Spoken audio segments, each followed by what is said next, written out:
You've got the home crowd, a beautiful night for football. It just doesn't get any better.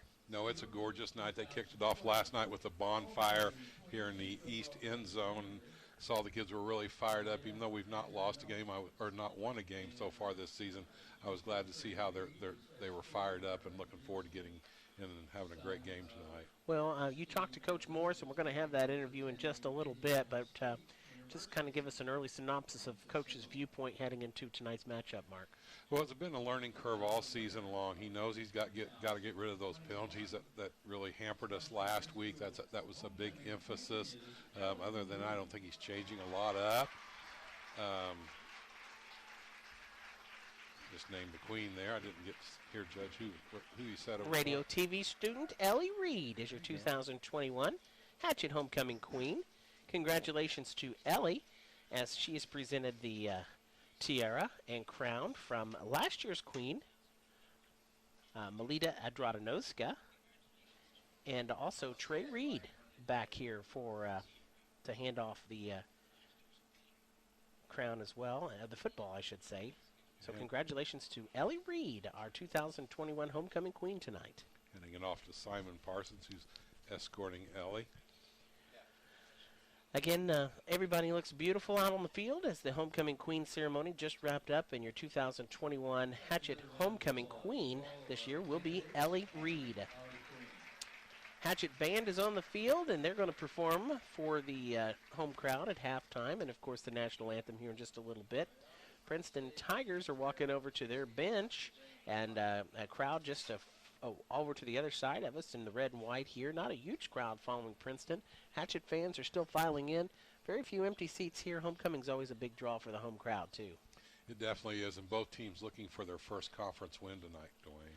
Well, that's the 2021 homecoming ceremony. Stay tuned for Hatchet football, our visit with Coach Joe Morris, and much more. From Hatchet Hollow tonight, under the Friday night lights, I'm Dwayne Shake on Memories 107.9. Your pregame show from Boyd & Sons Machinery and Bobcat of Davies County coming up next here on WAMW.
There's the comments of Washington Hatchet head coach Joe Morris before our kickoff tonight here at Hatchet Hollow as Washington gets set to face Princeton in the homecoming game here this evening. The colors are leaving the field. The anthem performed by the Golden Pride Band, and the team is just about set to come out.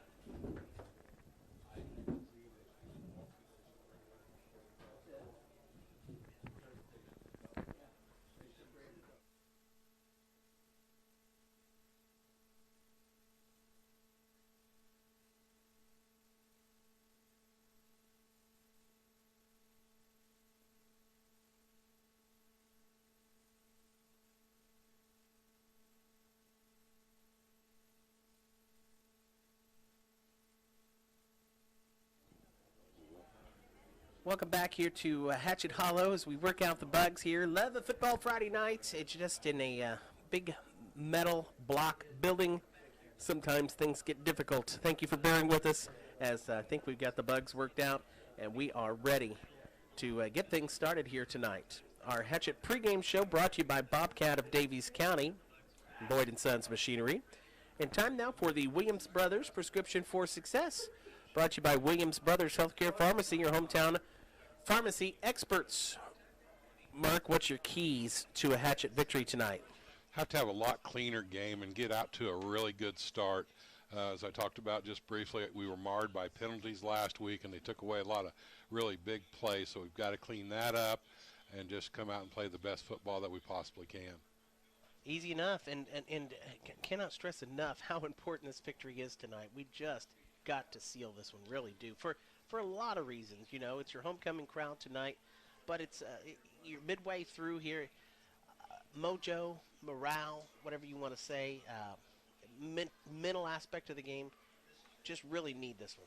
We do need a W tonight, and it's not going to be an easy one. I'm here to tell you, Princeton, while 1-4, they've got some pretty darn good athletes out there. They can run the ball and throw the ball as well. So, again, we're really going to have to execute. Our line's going to have some better play, hold the blocks just a little bit longer, and hopefully have some quicker hitting plays to get up in there and find some positive yardage. Once again, I want to congratulate our 2021 Hatchet Homecoming Queen for football. That is Miss Ellie Reed. Congratulations to Ellie. We'll find out which class had the winning float at halftime here tonight. The field is in great shape. The lights are on. The W is black and gold right in the center of the field.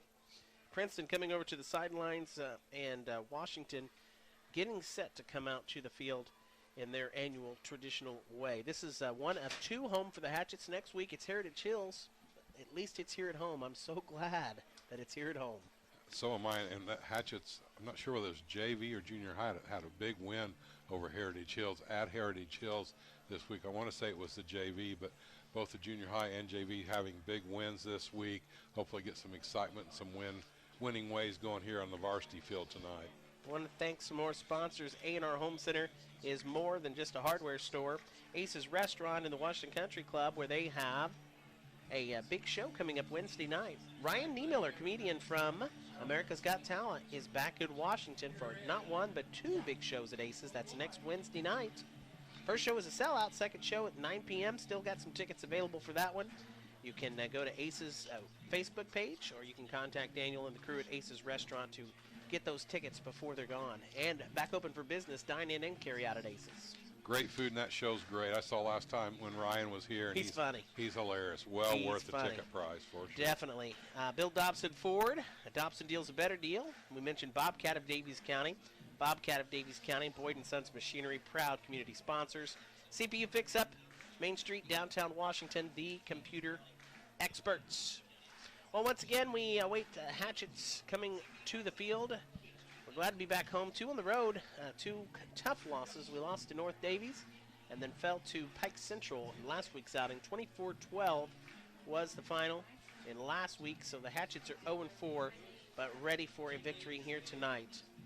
Well, and Pike Central, as I mentioned, comes in at 1-4 as we're awaiting the Hatchets to come onto the field.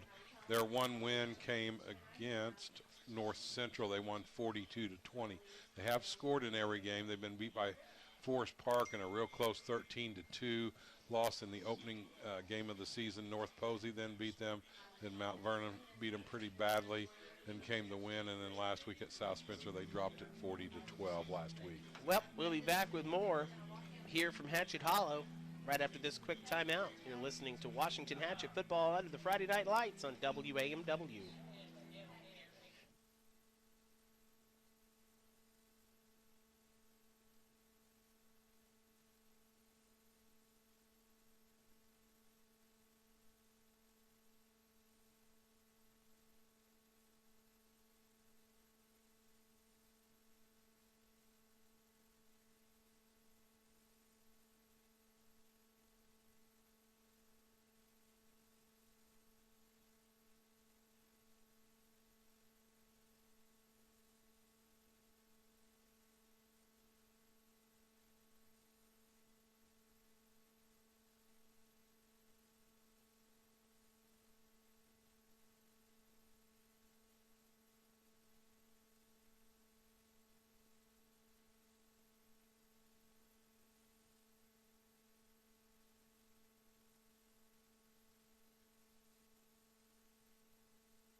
Back here at Hatchet Hollow, Washington and Princeton set to square off tonight. I'm Dwayne Shake along with Mark Myers under the Friday Night Lights. Let's play some football, Mark. Let's do it, Dwayne. I just got a good luck hug from your son. Came up in the booth, just special. He's one of the best. He's the afternoon host here on Memories 107.9, weekdays from 4 to 6. Proud of that youngin'. Over at Vincent University, continuing his broadcasting quest to get that degree and doing quite well. Boy, I'll tell you what, you talk about an intro. Hatchets have one. There's pyrotechnics over there now. They've added pyrotechnics. I saw some flames, Mark. I missed the flames, but I see the smoke, and I'm smelling the smoke right now. We've hired a pyrotechnics team to bring them out. Awesome. Here we go. Washington and Princeton captains at midfield talking to the officials. We'll flip the coin and see who gets the ball first. Hatchets in the gold and black. Princeton in the white and red. Thompson Insurance is proud to bring you Hatchet football tonight. Also, your Edward Jones advisors, Sarah Browning, Doug Bubelow, and Scott Cordova. Next week, as we said, Heritage Hills will be here at Hatchet Hollow. And Sunday night, just a quick reminder, it's the IHSAA soccer sectional pairings. We got soccer tournament action coming up. Mark, good luck, man. You're going to do a great job. Mark Myers is going to join Monty to help with the sectional tournament next week. Appreciate you filling in, Mark. That's next week? Oh, I think a little over a week. Okay. Make sure you're there, all right? Yeah, thanks. Send me a text. Again, Sunday night, the draw in Indianapolis. Boys and girls are both peaking at the right time, though, Mark. I got to say, I've watched them both play this week. The boys played Jasper to a 2-ball tie. Girls beat Jasper 4-3 after being down 3-1. So. Wow, that's fantastic. I saw that on Facebook. That's great. That was a nice win. On Facebook, by the way, at WAMW, you can see all 4 of the class floats tonight. Mark Myers snagged some pictures earlier, so we've got them posted. I didn't get a shot of the homecoming queen, but if you missed it, Ellie Reed, radio TV class student, is a 2021 homecoming queen winner. So a big congratulations to Ellie. Dwayne, last year's game with these guys was probably one of the most exciting that I think you and I have ever called.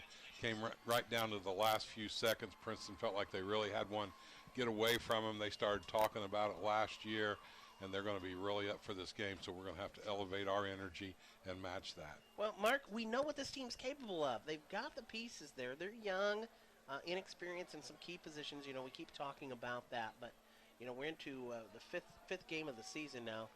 Got to start kind of getting that experience at this point in time. Well, and they are getting better. I've seen improvement in them.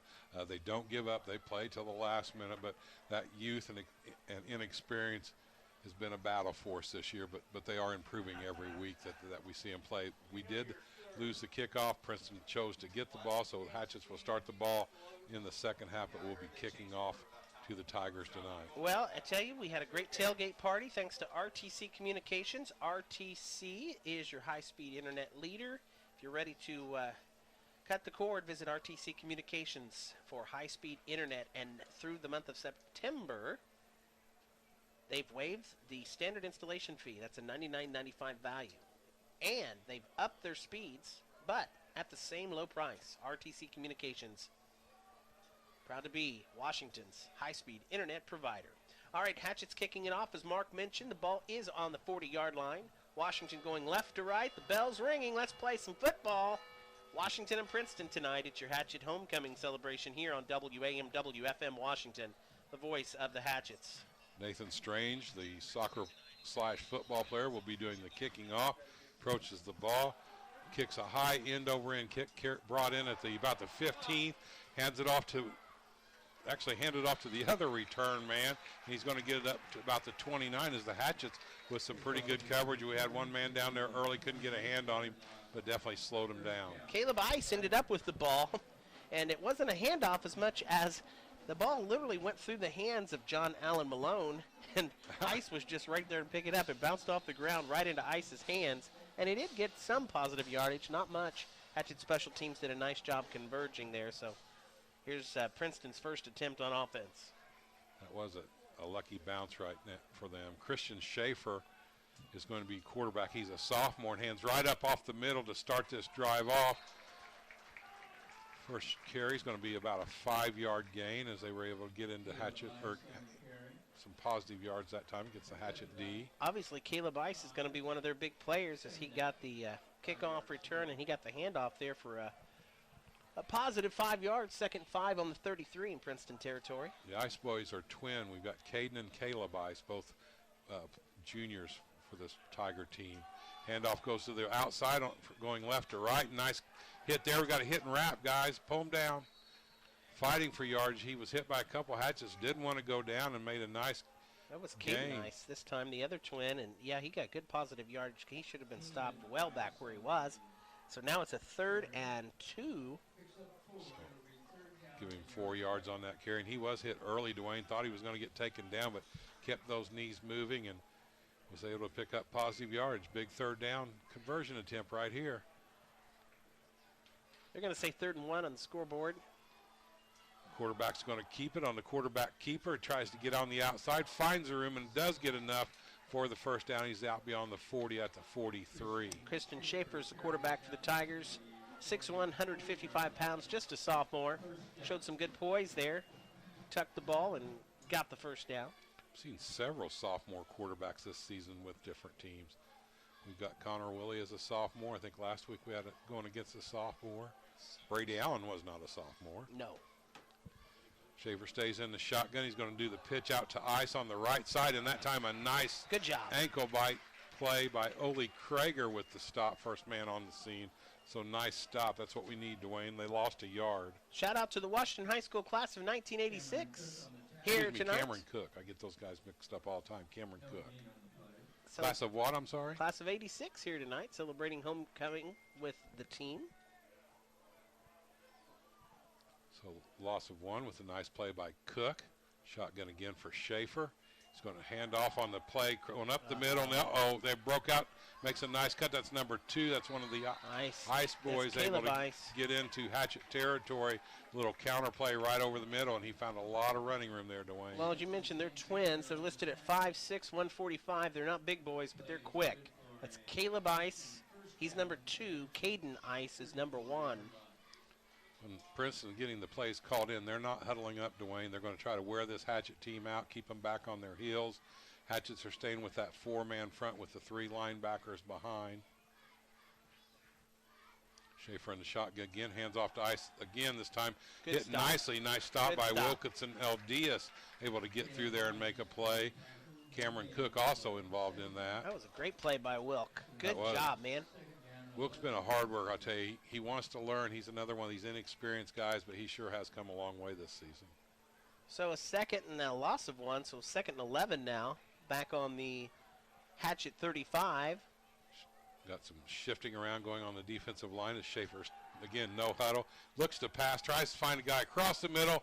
overthrown and high. He goodness. had him, but out of the reach. Colton Smith, a senior intended receiver, 6'1", 215 pounds.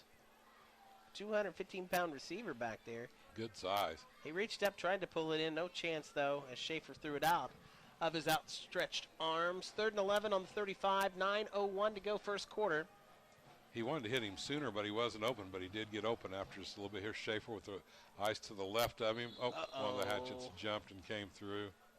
Don't do that. Don't do that. Don't need penalties. Let's see if they, no, they're going against the Hatchets. That's what hurt us last week, Dwayne, and we went from 3rd and 11 to now 3rd and about 6, maybe 7. So what was alarming on that pass play by Schaefer was the amount of time he had. He really had a lot of time back there. He did. We've got to get some pressure on him there. Schaefer stays in the shotgun, trying to get the hard count. Get him to got him once. Might as well try it again. Schaefer's going to look back. He's going to look for the little screen pass. He finds number 12 out in the open. He's scampering. He's in the 20, down outside the 16. So first down was picked up. Threw that ball to John Allen Malone, one of the few seniors on this Princeton team. Well, I'm going to give kudos to offensive coach for the Tigers. I don't know who's calling the plays over there, but that was a well-called play. Just a little screen pass right up the middle. And, boy, he was wide open there, way too open. Well, they like to run that little trips on the end, and the receiver just stepped back for that screen pass. Shotgun again to Schaefer, hands off to Ice. Ice is going to slip this time. Thank goodness. And go down. That was our break there because Ice may have had a little more running room. Tonight's game brought to you by Crane Federal Credit Union, banking on a Hatchet victory. D2B Pest Control of Southern Indiana. D2B means death to bugs. Loss of 1 that time. Going to bring up a 2nd and 11 on the 18. We're at 8:16 left to go in this first quarter. Hello to the Lees down in the Sunshine State in Florida listening in. They always listen in every Friday night. Appreciate them. If you are listening, thank you so much. And be sure to shoot us a message. Tell us where you're listening. 812-254-9269 on the texting line. Schaefer handed off to Ice. Again, trying to get up to that middle and then force it to the outside. Picked up positive yardage. Is going to bring a 3rd and about 3. So 7-yard gain. Ball is on the 7 as Princeton threatening on this first drive to put points on the board. Running clock as they've had all the possession so far. They've ran about 5 minutes now. I just need a stop. 2-down territory for Princeton, definitely. Quarterback keep right up the middle at Schaefer, and Schaefer's going to go in for the score. So Princeton on their first possession, drive the ball down and put 6 points pretty darn quickly, Dwayne. Just very methodical. Just marched it up. Getting the first downs, moving the chains. Nothing extravagant, but just a well-played possession there for the Princeton Tigers. And they're up 6-0 with the extra point on the way. They're running that no huddle, which I think is coming into play some too. The Hatchet defense is still kind of moving around as they're trying to get that play set. We'll go for the traditional extra point. Kicker is 30. Taylor puts it right through the middle. Taylor Keene. He's a junior kicker. 7-0 in favor of Princeton. Princeton will kick off to the Hatchets when we come back. Right after this to Hatchet Hollow on WAMW.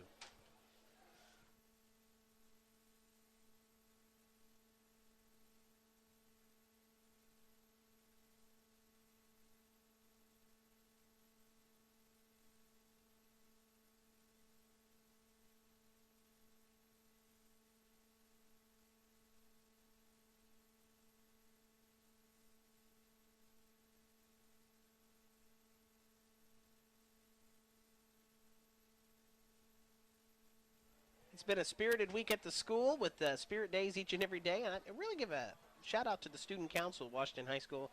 They came up with some creative Spirit Day themes, different than your typical Pajama Day and Black and Gold Day. And they had some really good ideas this week. So good job. Well, with COVID, everybody's been in their pajamas half the year and a half anyway. That's true. That's very true. So the kicker, Keene, will mark it off. Taylor Keene back to kick. Scored the extra point. Ball on the 40.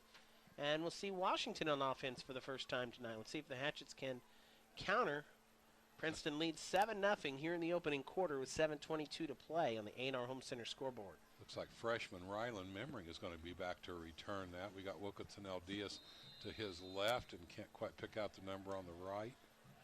Kick is away. A line drive squibber is going to go through one of the Hatchet players, and Memring is able to pick it up. He's got a hole if he can get through it, but he slips down as coverage closed down quickly. Just a real hard ball to handle. It was a knuckleball right up the middle on the ground, went through the first Hatchet player, Rylan able to get it and get down at the 30. Well, again, a good call by the Princeton sideline over there, not giving Rylan a chance to return it. Rylan's got some speed, very capable of doing it, but that ball was on the ground, low, very hard to handle. Rylan just had to reel it in and do his best with what he could do. Rylan, just a freshman, has really had a nice season. He's a young man that gives every ounce of effort every game. Connor Woolley is our quarterback. He's going to go up under center. We're going to go out of the I backfield. Perkins is the second man through. I believe that was Cook at fullback. Perkins trying to spin out, still on his feet, but he's not going to get anywhere as the Tigers were looking for that up the middle carry by Perkins that time. Going to give him a yard, so it's going to bring up a 2nd and 9, the ball on the 31-yard line. Jace keeps his legs moving and does get that yard, but he closed in on him real quick. Yeah, we're not able to sustain those hoes for a long time, so it's really got to be quick hitters up the middle and through there. Dwayne, help me with who's at our fullback position there. Handoff goes to Perkins off the left side. Perkins for a second has room, but now he's double teamed and taken right out of there. It's only Krager. Okay, Krager's at fullback. Yeah. Hatchet's not getting any. Lost that yard, so we're going to go back to a 3rd and 10. Princeton playing with a 4-man 4-3 also. Got some big hosses up there. Yeah, they got a good-sized line, don't they? They do. Hatchets are going to load the left side this time. I backfield again for Woolley. Krager's going to be the lead blocker. Woolley's going to look out, throws the pass. It's completed that time and knocked out of bounds. It's going to be all down the spot, and it looks like we've got enough. That was Ole Krager with the reception that time out of the backfield. Moved the chains. That's a big 3rd down conversion, Dwayne. And let's give Ole a lot of credit there. First off, making the catch and then having the awareness of where he was at on the sideline, walking the tightrope to get that extra 3 yards to move those chains. Nice job by Ole on the finish. Definitely so. Right at about the 43-yard line now. Still in Hatchet territory, but a 1st and 10 for Washington. Hatchet's down 7. This time Woolley's going to be in the shotgun. Perkins is one man. There goes Memring in motion. Handoff goes to Memring, and he is hammered quickly. I tell you, they've scouted that play out, Dwayne, and that tight end, or excuse me, defensive end knew it was coming. He was standing there waiting on Memring. Well, again, back to the more alarming situation there is the fact that whoever that player was from Princeton, he was not touched in any way, shape, or form. He was back there pretty much as soon as Rylan got the ball handed to him. That's going to be a loss of about 7, so it's going to bring up a 2nd and 16. The ball moves back to the 36. Willie stays in the shotgun.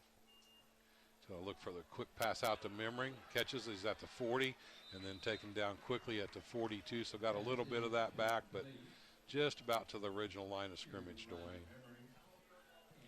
Yeah. 5:05 as time continues to tick down here in the first quarter. Hatchets were able to make that first 3rd down conversion to keep this drive going. They're going to have to dial something up here, looking at a 3rd and 10.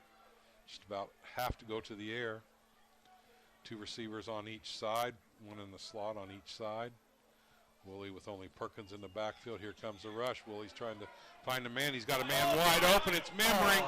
Oh, man. Not able to pull it down. He had him. There was busted coverage. Memring was going to go in for 6. Oh, man, that was a missed opportunity right there, Dwayne. Wow.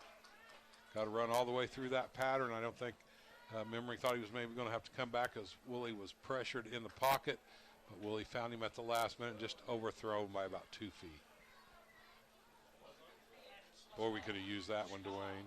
It was there, that's for sure. But, hey, if ifs and buts for cherries and nuts, Mark, we're all right. Still lots of time left, but Hatchets will kick it off. Should have been a flag. Should have been offsides. I don't see the flag, but definitely jumping over here on the left side, but that was a short shank kick out of bounds, so Princeton's going to come out with some excellent field position. Michael Ramsey, sophomore, gets the kick. Kind of off of the right side of his foot, out of bounds to the Hatchet sideline. So right at midfield for Princeton with this possession, as they lead 7-0 here in the first quarter, 4:32 left. And they have a 1st and 10. Davies Community Hospital Core Center, proud sponsor tonight. Latest therapy equipment and the best team at DCH Core Center in downtown Washington. Schaefer's just got half a field to deal with this great field position on their own 49 right now. Ice is the lone man in the backfield. Schaefer's going to do a play action, throws out to his receiver on the outside who is wide open, but he's hit nicely and quickly. Who made that stop, Dwayne? That was a nice play. Cook. That was a nice hit by Cook there. Looked like that was going to develop into a good play. Did net him 7 yards, but very lucky that didn't go for more. 2nd and 4. Schaefer did the play action out to the right, and his man was wide open. Nobody on him at all that time. Again, Princeton stays with the no huddle, gets the call called in from the sidelines. No rest for the Hatchets. Hands off to Ice right up the middle again. Ice pops out of there out in the open. Hit and taken down now. I do like this no huddle offense, Mark. I'd like to see the Hatchets try to do that from time to time. We talked about the developing play for Hatchets. Sometimes running the play out, taking a lot of time off the play clock. Princeton right at you real quick. It keeps the defense on their toes at all times. Yeah, those quick hitters are so dangerous, and it's less for the lineman to do. You get through the hole, then you can look to the outside. Hatchets are going to remain in that 4-man front. This time it's handed off to Ice, trying to go the other direction, and he is caught and taken down quickly. Ruben Gutierrez and Wilkinson El Diaz on the stop that time as they hit him quickly, gain of nothing. 2nd and 10.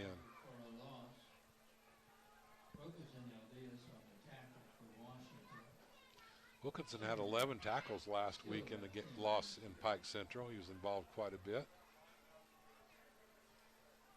Need to stop here on the Hatchet defense. Shotgun for Schaefer. Tries to hand off to Ice. Fakes it. He's going to look deep. He's got a man in the cross on the flat, but nicely played. Knocked out of bounds with about a 5-yard gain. Good coverage there. Logan Hill in on the stop for the Hatchets. So a 3rd and about, 6? Yep. Logan Hill is the leading tackler for the Hatchets so far this season, having a nice season. Good senior leader. Yeah, Logan's had a tremendous year. Schaefer again looking to the sidelines, asking for the play call from the coach. I'm going to signal it in. 2:55 left to go in this first. Princeton leading 7-0, 3rd and 6. Hands off to Ice. No, it's a fake. Schaefer's going to keep it again, try to make the cut inside, and does, able to pick up the 1st down and move the chains again. I tell you what, Princeton's been impressive so far here in this first quarter. And they're really mixing the plays up, keeping the Hatchets guessing. Time Schaefer was able to cut across. We over-pursued, allowing that cross-back cut, and that's what got him the 1st down. 1-800-WATER Damage of Southern Indiana, proud sponsor of Hatchet football tonight. Schaefer with 3 receivers tight on the right side. He looks across the middle. Receiver slips down and is going to be incomplete. He was open coming across there, Dwayne. Yeah, that was another break for Washington. His footing lost there, but he was wide open. Had he not slipped, that was a nice positive yardage for Princeton. Tigers want to talk things over here. We got 2.5 minutes left here in the first quarter. A 2nd and 10 for Princeton when we come back on the Hatchet 21. Stay tuned. You're listening to Hatchet Football under the Friday Night Lights on WAMW.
we're back here at Hatchet Hollow. Dwayne Shake along with Mark Myers. Hatchet football, 2.5 left to go. First quarter, 7-0 in favor of Fumble, Princeton. get on it, Hatchets. And the ball is recovered by the Hatchets. Huge turnover. Wilkinson L. Diaz with the recovered fumble. That was a big play right there. That was what the doctor ordered, much needed. Nice play right there. Handoff slipped out. It kind of got it on the hip. That was a big turnover, Dwayne. Now we need to make a statement and drive this 77 yards and put some points on the board. First and 10 for Washington on their own 23. 2:24 left in the first quarter, 7-0 Princeton. RTC Communications is sponsored tonight, offering no installation fee through the rest of this month. RTC Communications, 486-3211, the phone number to get on board. Willie's going to go in the shotgun this time. Here comes a man in motion left to right. He's going to fake it. Oh, no. Some trouble in the backfield, and Willie's going to go down. Boy, that was awful. Just a major miscommunication there. Two Hatchets ran into each other, and that's going to be a -4. Luckily, we did not lose that ball right there, Dwayne, because it was a mess in the backfield that time. Everything happened right when the man in motion was coming across, and Perkins trying to go up to the line, and Willie paid the price. 2nd and 14 from the 18. Two receivers on each side. It was a man in motion, right to left. Aldridge drops back. He's going to be looking for the air. He's got a big rush. He's going to put the ball up there. We've got to come back on the ball. And that was good coverage and a nice play by, was that Hill to come back and break that up? Could have very easily been intercepted right there. There was a lot of contact. Hatchet fans wanted the pass interference, but both players were fighting for it there. Yeah, it was just underthrown a bit. Logan did a nice job of coming back and breaking that ball up, because it very well could have been an interception. Willie's having to throw on the move, and such a hard thing for a young quarterback, just a sophomore, not with the strongest arm yet. Makes it hard to throw on the move like that. Princeton showing blitz now, and got a whistle. Let's see what this is. Timeout by the Hatchets. Timeout on the field. Washington talks it over now with 1:36 to go in the first quarter. 7-0 in favor of Princeton. From Hatchet Hollow, we'll be back with more right after this on WAMW.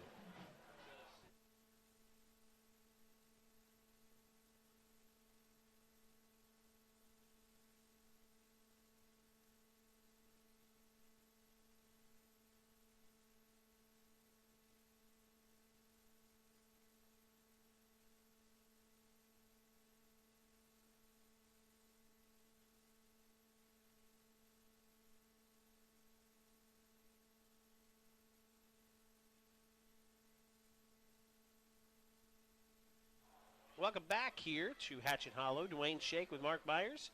Glad you could join us for Football Friday nights. Washington taking on Princeton here on Homecoming. Thanks to some more sponsors. Pepsi, the official soft drink of the Washington Hatchets. And the Ed Lee Mortuary, caring for you when you need the care the most. It's going to be a 3rd and 14 on the Hatchet 18 now. Well, he's going to be in the shotgun. He's got 3 receivers to his right, one to the left. Perkins is the only person in the backfield. Princeton was showing blitz, but they're going to back it off. Well, he's forced out of the pocket. He's got to try to find somebody. He's going to have to just throw this one away. Finds Krager. Back to the original line of scrimmage at best. Going to have to kick it off, and Princeton is going to have great field position. So a big punt. He's going to have to punt it. Here with the 1:17 left to go. Once again, as we said earlier, Princeton is going to have it in Hatchet territory. Last punt by Washington was not the best. Once again, back to punt it is number 56, Michael Ramsey, sophomore, 6'2", 290. Princeton return man are waiting on the 45 as we've got a whistle. See who this is going to be against. Looks like they're going to mark it back on the Hatchets. Didn't need that. Second penalty for 10 yards here in the first quarter against the Hatchets. It's going to move him back even farther now. The ball resting about the 26-yard line. Need a good snap. Good snap. Here comes the punt as away. Again, shanked off that left side or right side of his foot, but does take a little bit of a hatchet bounce. Going to roll out of bounds, and as you mentioned, Dwayne, great field position on the 36. Princeton's going to start this drive. Well, Princeton with excellent field position here with a 44 seconds left. Going to see this final quarter wind down with a 7-0 Princeton lead. Tigers have been in control so far here. Last two series have just dealt with half the field, now less than the half the field, and that just makes such a huge difference, Dwayne. We've got to find a way to get some positive yardage. Schaefer's going to look for the pass across the middle. He finds him, hits number 1 Ice, and he is off to the races and will not be caught. A quick 6 as Ice just with the slant across the middle, uncovered and goes untouched in for the touchdown. He had one thing on his mind, that was the end zone. Speed. And just plain out, nothing fancy with that. He just took it right at him. Nice slant play, wide open. Schaefer had plenty of time to stand back there and find him, too. 13-0 at the end of this first quarter. 35 seconds left to go. All Princeton right now. Hatchets only have had the ball one series this first half, and the ball's on the ground.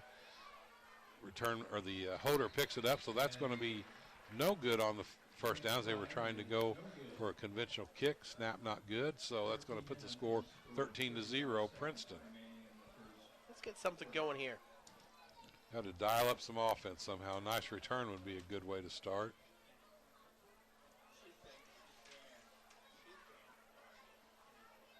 Is that number 3 who caught the pass?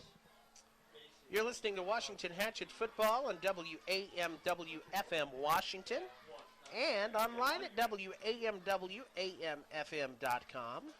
Thank you for joining us on a Football Friday night. Dwayne Shake along with Mark Myers. Glad to have you along. Wrapping up final weekend in September. Man, it's like the old cartoons, for those that can remember watching the old cartoons where they had the calendar on the wall and all the pages flying off.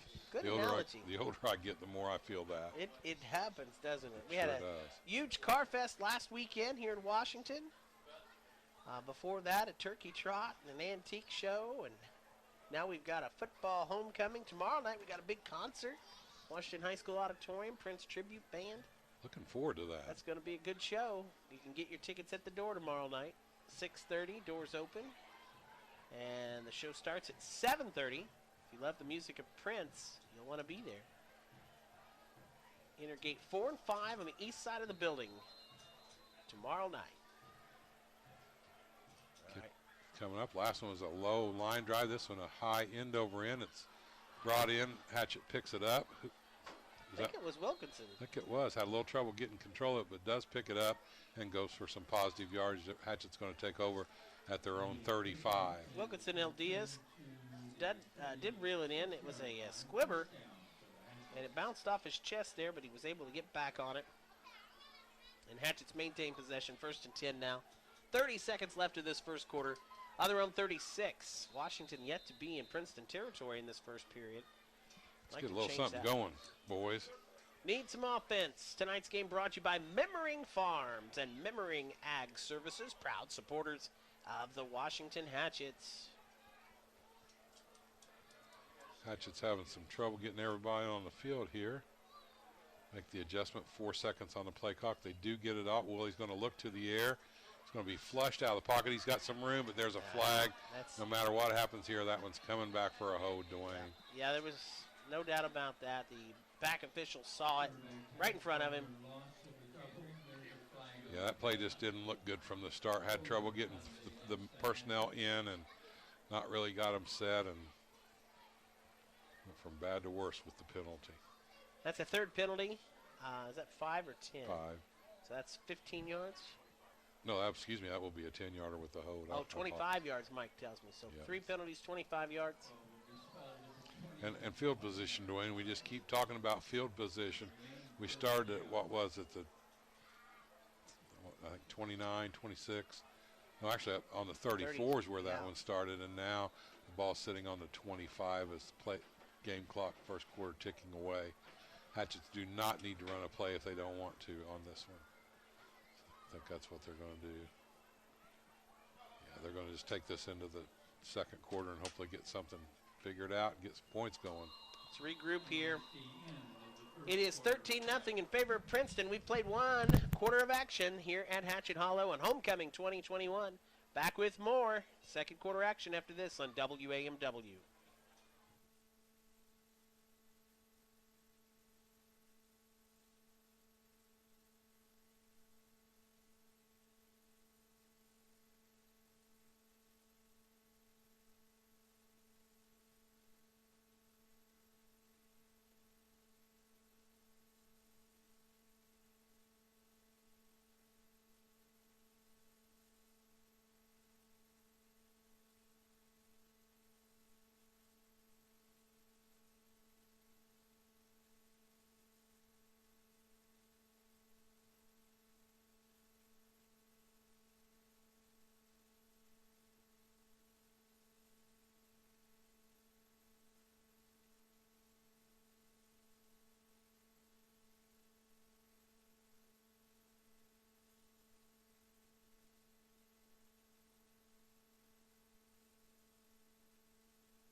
Second quarter action coming up here at Hatchet Hollow. Washington trailing 13-0 to the Princeton Tigers on Homecoming. Going to be a first and 25 from the 21. First and 25. So you don't have to pick it all up on, pick up 10, pick up another 10, get a first down. Goodwin Seavers Funeral Home is a proud sponsor of Hatchet football tonight. Also, the Donaldson Insurance Agency. John and Martha Newton always proud to back the Hatchets. Oh, Willie in the shotgun. That time got Princeton to jump off. We'll take that 5 yards at a time. Oh, they're going to call it against the Hatchets. Come on. I don't like that call. One of our guys did jump. It was much after the number 22 here on the right side jump. They missed that call. Wow, we go back to a first and 30 now for Washington. Number 22 even tried to tightrope it and hang up and fell across. That should tell you right there who it's on. So Woolley looking at first and 30 now. Two receivers to the left. Well, he's going to drop back, flushed out of the pocket. He's looking deep. He's got a man deep if he can pull. Oh, just overthrown. Was that Memringy? No, I think that's Aldridge. Just overthrew him. It was a nice-looking pass, probably one of the better balls that Willie's thrown, but just overthrew him by a bit. Yeah, that was an excellent pass. He's going to dial up a second and 30. The ball they have actually marked at the 16. Actually, if he connects on that, that's a first down. First down, possibly a touchdown, but definitely not what happened. Hatchets just have had terrible field position this whole first half. A lot to do with those penalties again. Well, he's got him in the shotgun. He's going to look out. He has to tuck it up. He's got some running room right up the middle of the field. Makes a little cut, spin, still on his feet. He's at the 25 fighting for yardage. Finally taken down as a 29, so not nearly enough for a first down, but a great run by Connor Woolley, as that was just all on guts at the end there, Dwayne. Connor got really beat up last week. Yeah, they thought he might have had a concussion, but yeah, luckily he was cleared of that. Definitely got checked out, and he was good to go.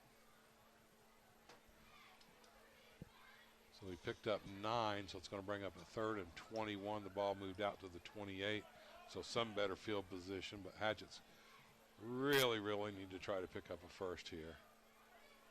Shotgun again for Willie. He's going to drop back and looking for a man, now flushed out, and he's down, and the ball is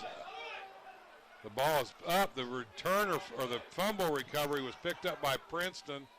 He started off and went the wrong direction, and then turned him around and still was able to scamper in for the 28-yard touchdown. Wow, I don't know if fumble. I've ever seen that, Mark. He literally ran 10 yards the wrong direction, but still, after everybody's hollering at him, wrong way, is able to turn it around. He was padding his own stats. But a fumble recovery and a touchdown for Princeton. They're up by 3 now. 3 touchdowns.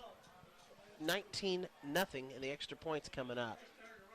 Willie just had heavy pressure that time, nowhere to go. The pocket collapsed down, and Princeton with Johnny on the spot, as you mentioned. He runs 5-10 yards back, turns around, and goes into the end zone.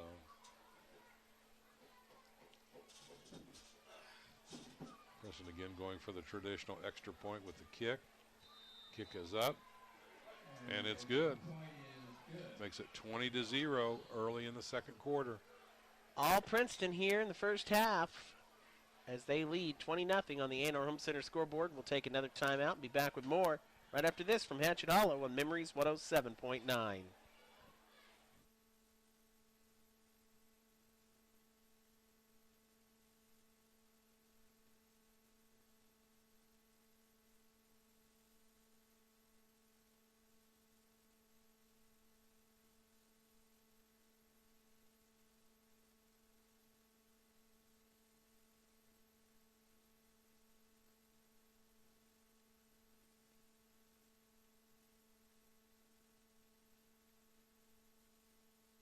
Princeton Tigers looking for their second win of the season here in Washington, trying to spoil homecoming.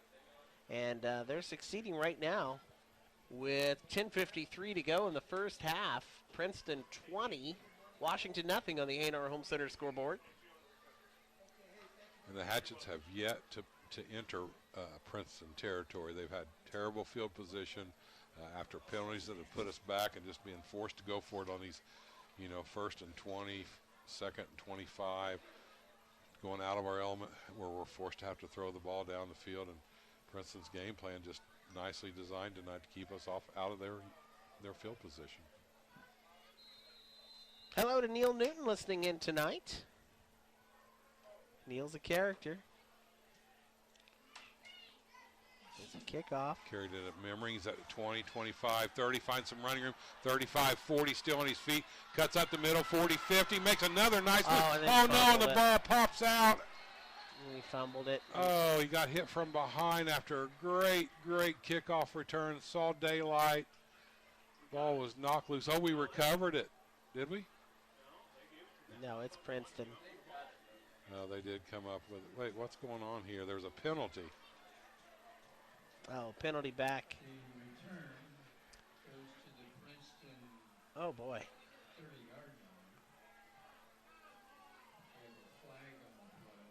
So they mark. I'm totally lost. I am too. I'm not sure what in the world they're doing here.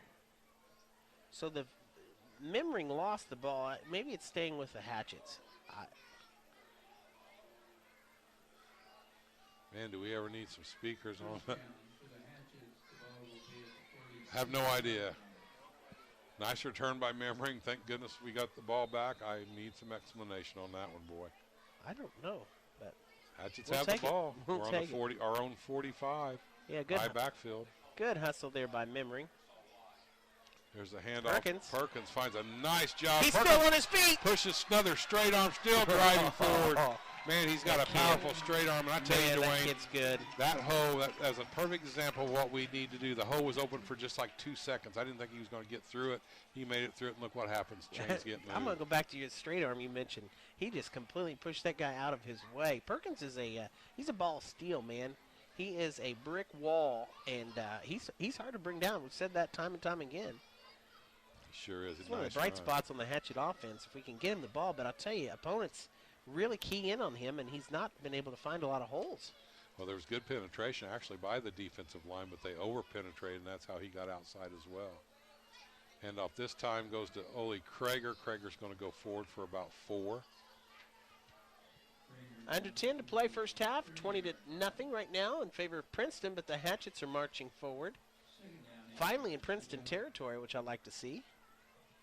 Like seeing those quick hitters, Dwayne. It just takes so much pressure off your offensive line. Going to give him 2, so it's going to bring up a 2nd and 8. The ball's on the 30. Hatchets with the first real good opportunity now in Princeton territory to put some points on. Willie's going to stay in the shotgun. There goes Memmering left to right in motion. Fakes a handoff to Memmering. Willie's going to try to find some running room. A lot of red and white jerseys, but Connor's still trying to fight. They're trying to take that ball out of his hand. Look at Woolley push and fight to get out of there. Gets put down out here on the pavement or blacktop that's covered. He took a shot when he hit the ground. I like Chase Perkins' block. They sent Perkins in front of him to be the blocking. And he did a nice job up there. But, man, Princeton. Too much white. Yeah, they caved in real quick, didn't they?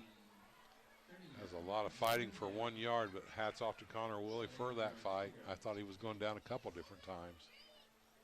Hatchets tried faking that little handoff where we run Memmering from left to right, and Woolley takes it out the other direction, but good penetration by the Princeton. Woolley goes back, takes off again. He's going to look for the first down sticks. Uh-oh, flags are flying. Man, that back official threw that flag 30 yards. Sign him up on the quarterback spot. Yeah, it's going to be against us where that came from. We're going to get moved back again, Dwayne. Mike. Penalties are killing us again. 6? It's either 5 or 6. Maybe 7. We've had a lot in this first half. Too many. Way too many. Storyline. Again, you know, we had good field position. We got the ball down. 6 penalties against the Hatchets. It's going to move us back 10 after. Whew. So now it's a third. It was a 3rd and 3. That's a 3rd and about 15, 16. Ball's on the 37. William, the shotgun. Pressure comes out, throws the ball across to Perkins across the middle. Perkins pushes and drives and is going to pick up some of that yardage, but we're in 2-down territory, Dwayne. There's not going to be a punter coming out here right now. Nope, absolutely not. Let's get something done here. So picked up 7. Is going to bring up a 4th and 9. Let's say thanks to Jimbo's Pizza for furnishing our pizza every home game here at Hatchet Hollow on our tailgate parties. Good stuff. My dinner tonight, it was excellent. Did you tip my daughter good? Was she working? I didn't see her. She does work hard out there. You can mail that tip in. We don't mind. Here we go. 4th and long. 4th and about 9 for the Hatchets. Big play coming up on the offense.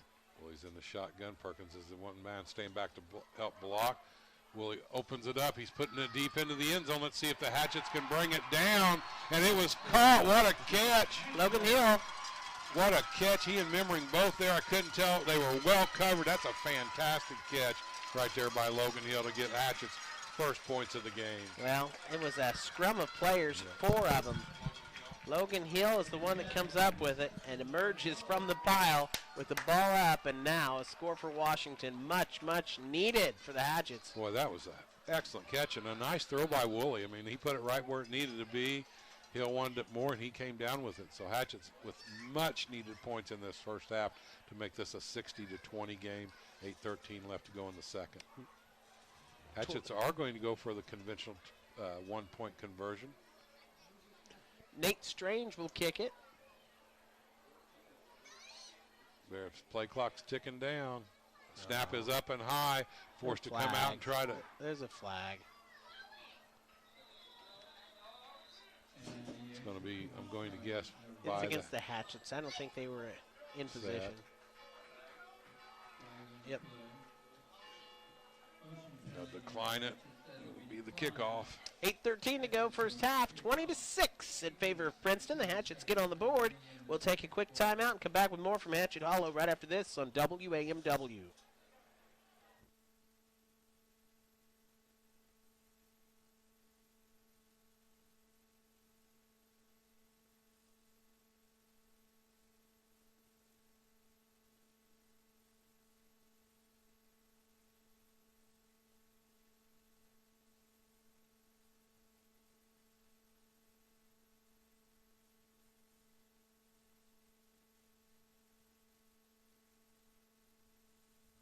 Hatchets kick it off, trailing 20-6 here in the first half.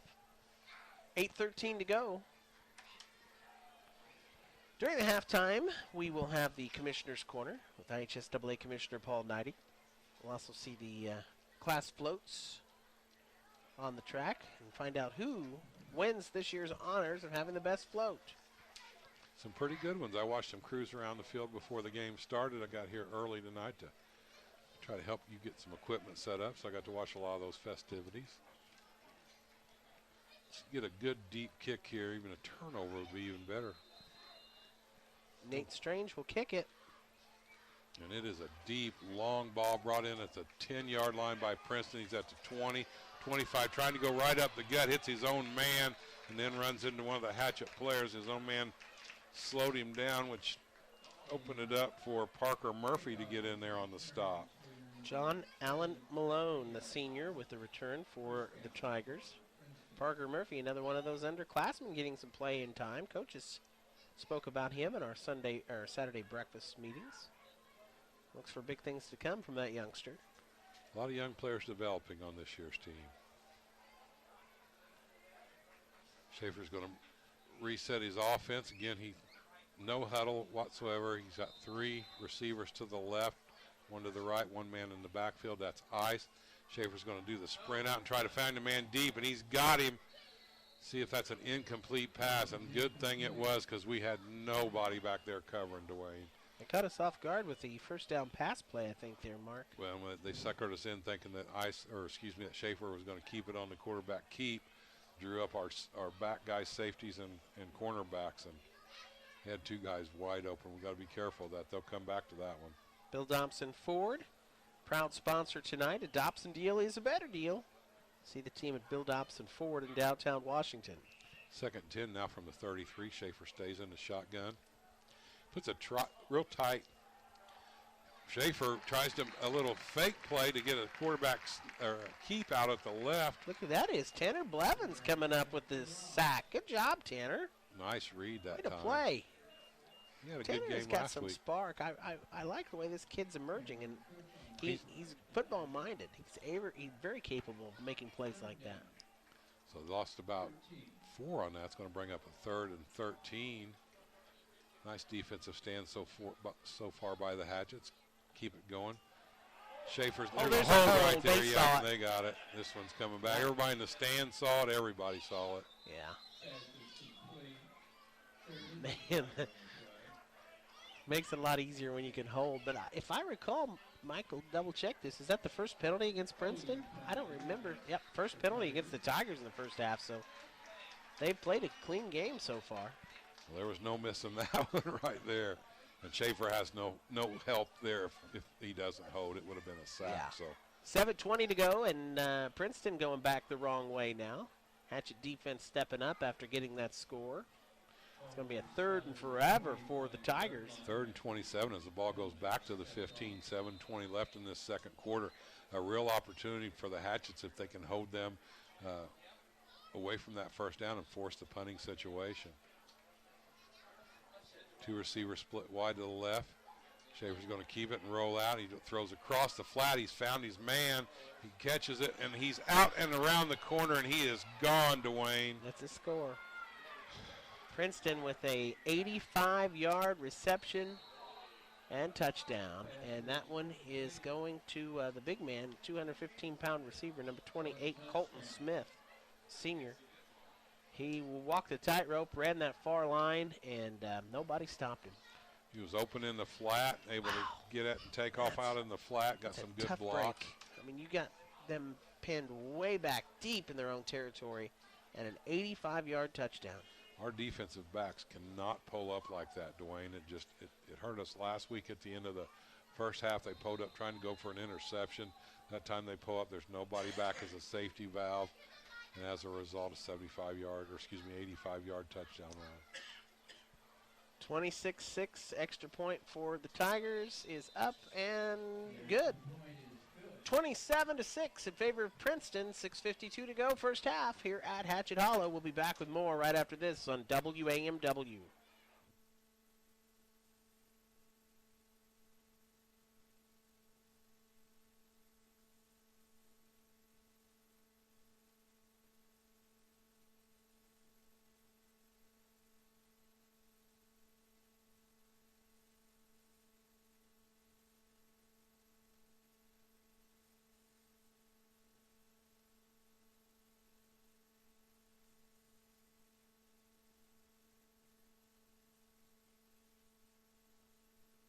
Welcome back to Hatchet Hollow. Princeton to kick it off once again, leading 27-6 on the A&R Home Center scoreboard.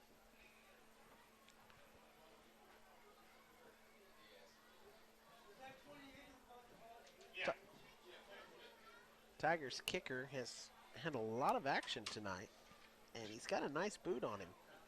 Yeah, he's had too much action.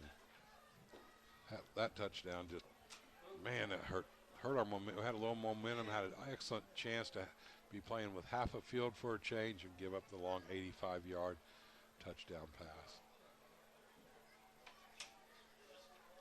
See if we can get another good return. Ryland Memmering had a good one last time. We did recover the fumble. Mike Myers tells me on that last kickoff, and it was a penalty, so that's why we kept the ball and they moved the back and ball, and we retained it. So here comes the kick. Line driver again, squib kick, short kick. It's going to be Ole, or no, I'm sorry, number 20. Really Still fighting. on his feet there. Nice job, Dwayne. I didn't who even that see is. it. Came to right behind the post where I couldn't see who caught it up here. Parker Murphy. That's the second time we've had Parker's name called out. So good field position. Let's take advantage of it and do something with it here. In Princeton territory. Ball's at the 47. Second time tonight the Hatchets have visited Princeton territory. Want to visit it 47 yards down the line there, though, Dwayne. Pierre Charles comes in at slot back. High backfield, Krager and Perkins in the backfield. Willie up under center. Handoff's going to go to Perkins on the counter, and he is hit and taken down. As great penetration that time by Princeton. They saw that little counter play coming. They've scouted the Hatchets, and it's going to go for about a 3-yard loss. The Tigers have just read this Hatchet offense to a T so far in this first half. So outside of the one score, it's not been a lot of positive yardage for Washington here tonight. With that loss, loss of yardage puts us back in our own territory. The ball's at about the 49 and a half. Well, he's going to go to the shotgun this time. There's two receivers on each side. There goes Memmering in motion. Across the green, fakes it to Memmering, hands off to Perkins. Perkins spins out of one tackle, but 1, 2, 3, 4, 5 white and red jerseys to R1 out there on the outside. There's just nothing he can do. Perkins is a tremendous, he gains lots of yards. He's a tremendous ball carrier. He really is. Keeps the legs moving, but they've got him marked to a Well, T. the penetration was so deep it hit him right as soon as he got the handoff, which slowed him down just enough for those other three Princeton Tigers to come and make the play. 5:23, Hatchets down 27-6, and that's going to be a timeout, or no, equipment on the field. They're going to have us get that off. All right, here we go now. 3rd and long for the Hatchets. Big play coming up.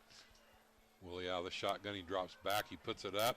He's got Memmering. If Memmering can get his hands on it, knock down his ball high.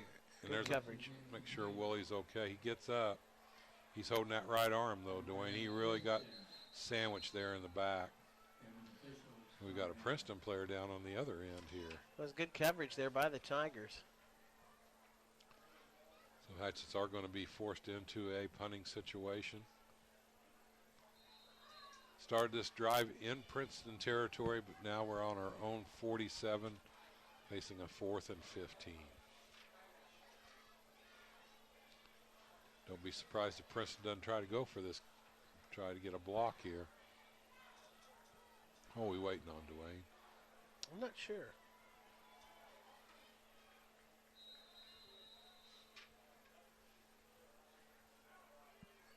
Getting ready for action now. Return men standing back at about the 12. There's a good power kick. It's going to go out of bounds, though. Off to the left side, so no return. Let's see, they mark it at about the 28-yard line. As you hear Judge Arthur in the background. Got a lot better distance on that one. Finally able to get his foot into it. 5 minutes exactly left of the first half. Washington trailing the Princeton Tigers here on homecoming tonight, 27-6. Dwayne Shake along with Mark Myers. Mike Myers, statistician. I'm sandwiched between the two Myers boys here. You're one lucky dude's all I can say. Oh. Schaefer's going to stay in the shotgun. He's got two receivers to the left. Hands off to Ice across on that lateral counter play. He's taken down quickly. Wilkinson L. Diaz on the stop. Wilk's been in there making some big plays tonight, Mark. I know that makes you happy. Definitely. He's a good kid. He is, works hard. I always love the hard workers, and he did a nice job of finding the lane and firing up in there. He's had a nice first half. 2 fumble recoveries, one on the offensive side and then one on that kick return. Defensive side. Second and 8 did gain 2. Ball is at the 30-yard line. Hatchets remain in that 4-4. Hand off to Ice right up the middle again. Trying to pull the ball away, but Ice able to hang on, picks up some positive yards. The Tigers are finding the gaps on offense that Washington is not able to find when they try to push it. They're hitting the holes just quicker. That's a big key to it. They're really firing up and hitting in front there. Second and about 2, it looks like. No. What are they going to do here? Measure for it?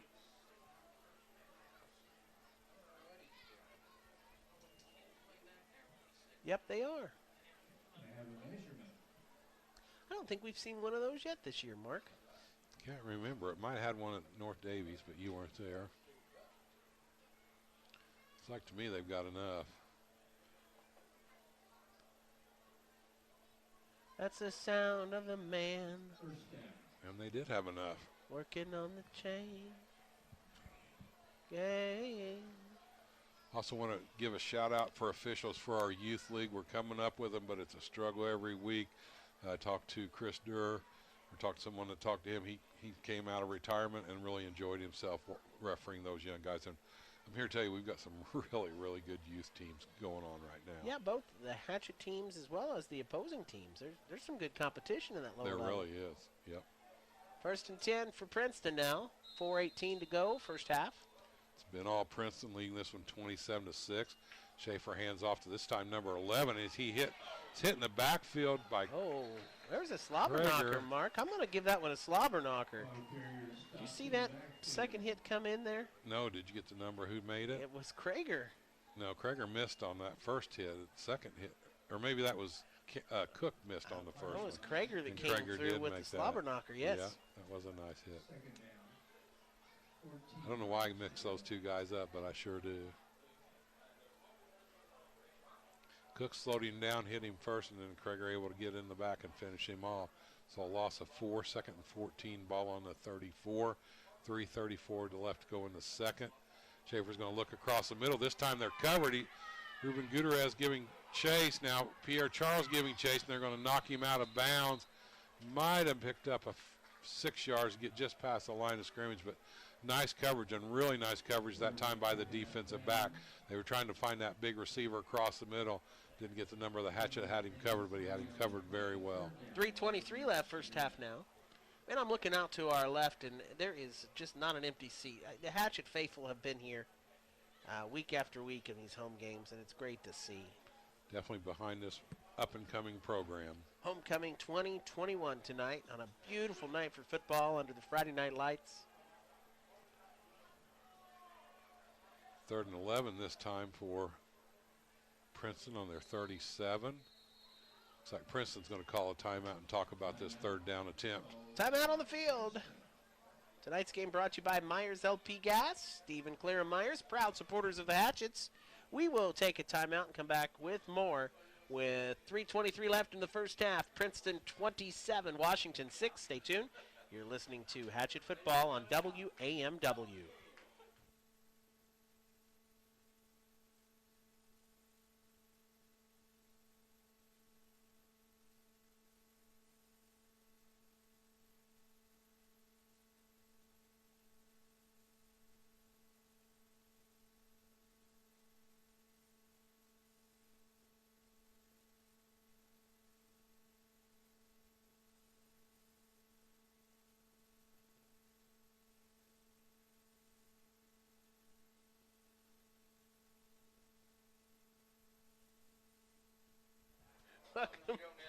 Welcome back here to Hatchet Hollow I thought the bottle was full, all right? My glass is always half full. That's the way I look at it. Dwayne's hurting for thirst. If anybody hears us out here in the audience, the guy needs a drink.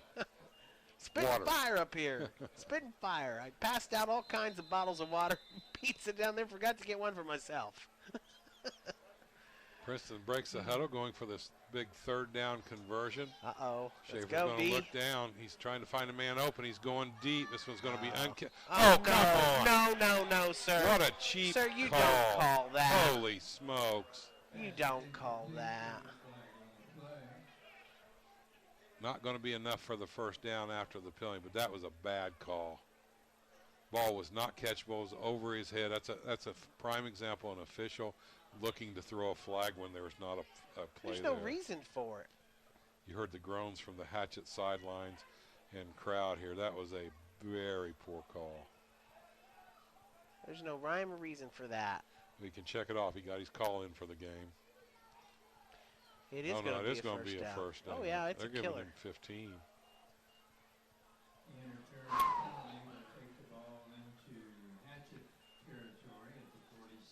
We've been plagued by penalties. That was one that was not a penalty. That was a terrible call. Princeton able to take it now into our territory with that big call for the first down. Keeps the ball in their hands and in Hatchet territory. And they were going to have to kick it off. We That need was a not turnover. Schaefer's going to keep it and try to find some running room on the outside, and he is hit and pulled down. That was by Pierre Charles. Nice play, Pierre. Comes up one of the 6 seniors we have on the team. if you ever talk to Pierre or see him, he's a barrel of fun. That kid is always having a good time, whatever he's doing. Yes, he is. That's a big hit for him there. That was a nice play. So I'm at the volleyball game earlier this week, rooting on the volleyball team. Last night was he there? 2 nights ago. 2 nights, okay. He may have been there last night, too. He was trying. They were at my house. I said, you better be getting going. Schaefer again is going to look to the air, flushed out of the pocket, throws a sidearm. Nice, but excellent play that time. Good job by Schaefer to get that ball away, and then Pierre Charles again comes up and makes a nice play. Tanner Blevins. Blevins also involved on putting it. the pressure on the quarterback. That was Tanner and that was Ole Krager. Both those guys were coming at him. And how he still got that pass off, it was impressive. A little sidearm delivery, but Hatchets caved in and not much there. Thank goodness. 3rd and 9 now. Like seeing that pressure. Keep that pressure up. Schaefer hands off to Ice right up the middle. Ice is hit, spins out, tries to keep feet, but that's why I like to see Hatchets pushing them back. That's Logan Hill. Logan Hill and see the other number there. Turn around there. Tanner Blevins. Blevins.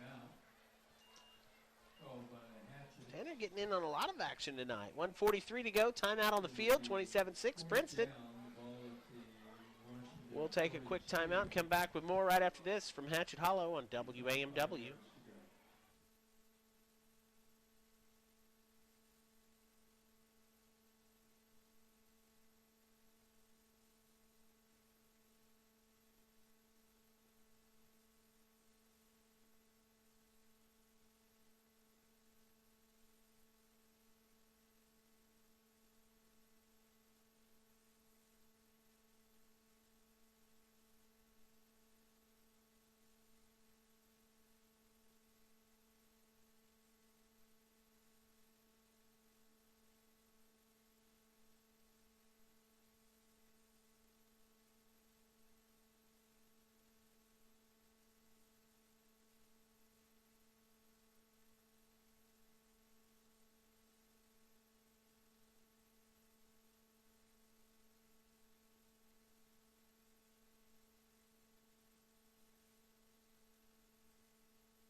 Here we go. Going to be in the shotgun. Fakes the handoff to Ice, looking across the middle. Oh, nearly intercepted by Pierre Charles, but still knocked down in a good play. Actually, better to not catch that one, though. Yeah. You got better field position here. So it's Washington's ball, turnover on downs. Let's see what the Hatchets can do with 1:39 left here in the first half. Really need to get another score on. Boy, we surely do. We need to put 6 points on the board right here. Here comes Woolley. Noticed him on the sideline still rubbing that arm, so he must have taken a shot to that right throwing arm, but out he goes. 1:39 left to go in this first half. Princeton so far, all Princeton 27-6, but Hatchets with good field position and an opportunity left yet in this first half. 2 receivers on each side. Perkins remains in the backfield. Willie's going to look. He tries to get somebody up and deep. He's got the ball. Where's the pass interference call there? Oh, my. Aldrich was not able to get over and make a play on Honest that ball. to goodness, man, if you're going to call the one you did over here, you got to call that one. Yeah, different back judge. No, it's the same guy. Oh, it is? It's the same guy. Absolute same guy. I thought it was the white-headed guy that made it. And he's right on that. I don't see how he didn't see that. He's going to say that one was uncatchable, but he's going to say theirs was. I don't know. Willie had some time that time. It was a good thing there at least. It is what it is. Yep. Move on. Let's play second and 10. Goes Memmering in motion left to right. Willie's in the shotgun to look to the air again. He's going to go deep this time for Hill. Hill tries to make a play on it, but that ball's not going to be catchable either. Going to bring up a quick 3rd and 10. Not much time's gone off this clock, Dwayne. 14 seconds. Hatchets took over with 1:39. Incomplete passes have stopped the clock, so they've got to try to pick something up here. We're going to have to turn the ball back over to Princeton. Willie's showing some air, though, putting some air in that ball. I'll tell you what. Those last 2 times he's had probably the most time in the back there to try to find a receiver that I've seen. Sets up in the I backfield this time. Pitch goes out to Perkins, and Perkins is hit and taken down for a big loss. Nothing there. That didn't fool anybody. 1:17 left, 27-6 Princeton. It's going to be a 4th and very long as now Princeton takes a timeout. They want one more chance at it. They're going to send everybody in the kitchen sink after this punt, I'm here to tell you. We'll take a quick timeout and come back with more right after this from Hatchet Hollow.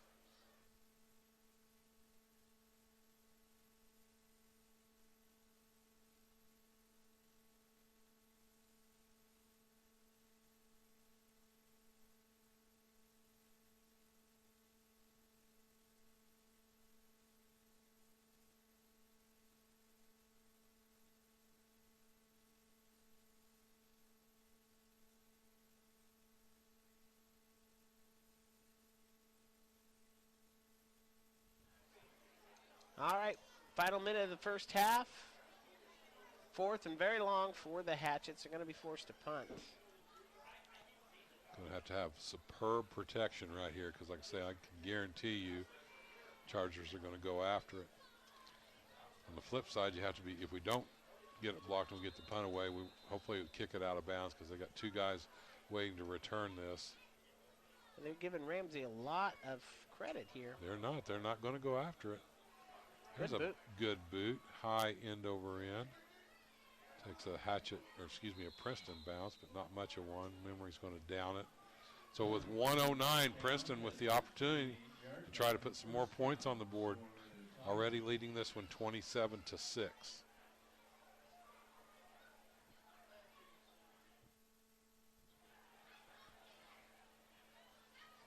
Cannot let him get behind us here. We've got to have some safety valves back there. Because you know Princeton's going to try to put some more points up.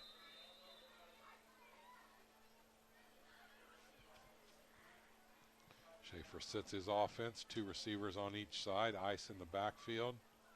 And he is going to go to the air. And that one is, somebody got a hand on that. I couldn't tell who, but a nice job tipping that ball away. So incomplete pass. Just runs 3 seconds off the clock, but forces it into a 2nd and 10. Washington will be at home next Friday night again as they welcome in Heritage Hills. Heritage Hills not having one of their normal, they're having a bit of a down year, which you hardly ever say about Heritage Hills. Schaefer with the play action, he's going to try to find somebody deep. He puts it up, and it's out. No good. And incomplete, thank goodness. He had a step on our defenders, double coverage out there, but that will stop the clock again. 59 seconds left.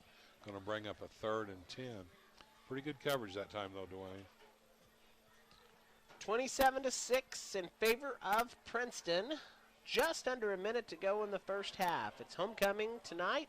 If you missed it earlier, your 2021 homecoming queen is Ellie Reed. Congratulations to Ellie. Halftime, we'll find out who has the winning float. 3 receivers to the right this time for Schaefer. Fakes it, going to look up, try to find a guy across the middle. He's got ice, number 1 with a cut. Chance for Pierre Charles to come up. He misses the tackle. Down the sidelines, get him out of there. No, that wasn't Charles, excuse me. That was Davidson that missed the tackle. Out of bounds, enough for the first down, and still 48 seconds left to go. I think the flag's going against Princeton. That's a break. Good deal. We needed that. Well, they really cleared that out to get ice open for that little screen pass.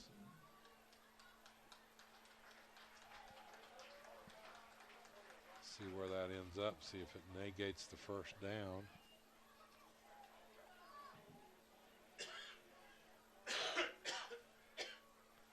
So that is going to bring, so that should be 4th and 3. They're saying 3rd and 3. I think that 3rd down marker is right if they went from where the penalty was. Oh well.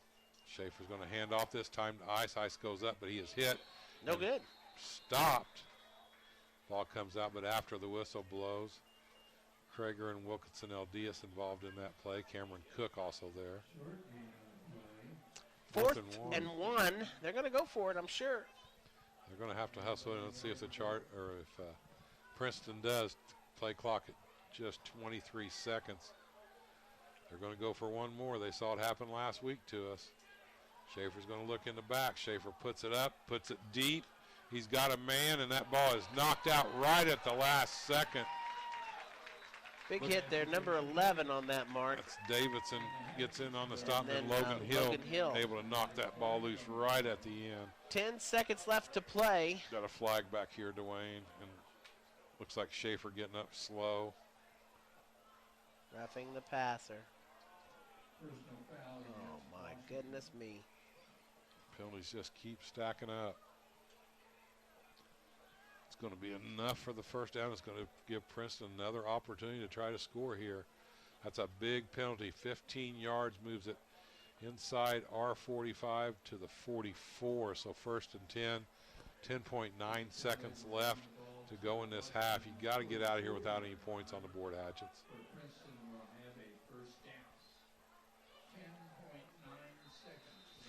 Looks like Schaefer is okay. He's going to stay in there. Gets the call in. Princeton has not huddled once tonight. Ice in the backfield. Here comes the rush. Schaefer's going to throw out to the flat. Makes the completion. Hatchets have to find. Gets him knocked out of bounds. 4.3. So Princeton moves the chains. Picks up the first down. Another opportunity here. This should be their last one. But it's a great opportunity, Dwayne. Ball's on the 28, 29-yard line. That's it. Didn't get the playoff. Thank goodness. We've come to halftime here on homecoming tonight at Hatchet Hollow. No, hold on, not yet. Not yet. We thought we did.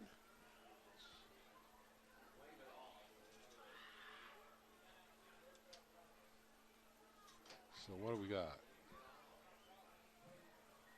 This will be an untimed down.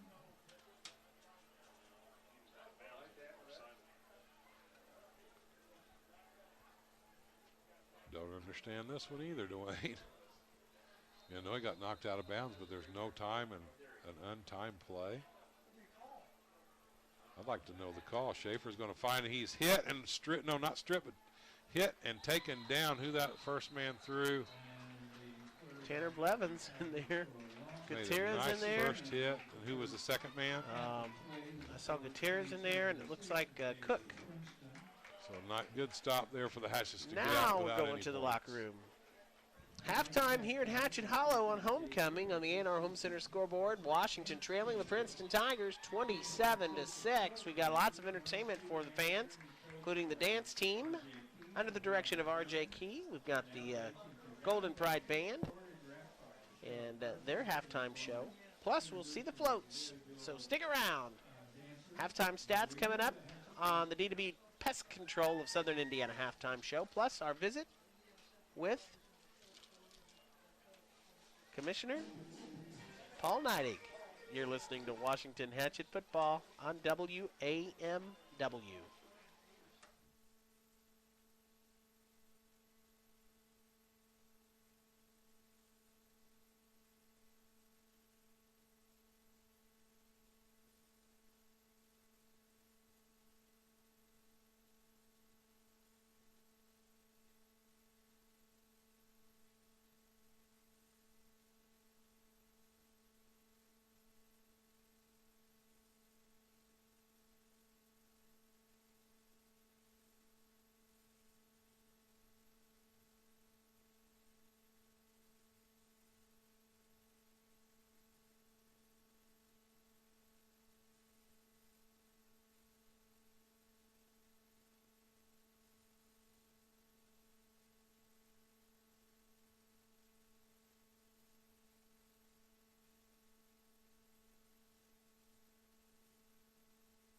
Welcome back to Hatchet Hollow. It's halftime. All kinds of entertainment going on.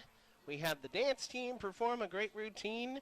We had the winning class float introduced, and it was the senior class with their Scooby-Doo theme. The theme, by the way, for all classes was a TV theme this year. We had a Tiger King.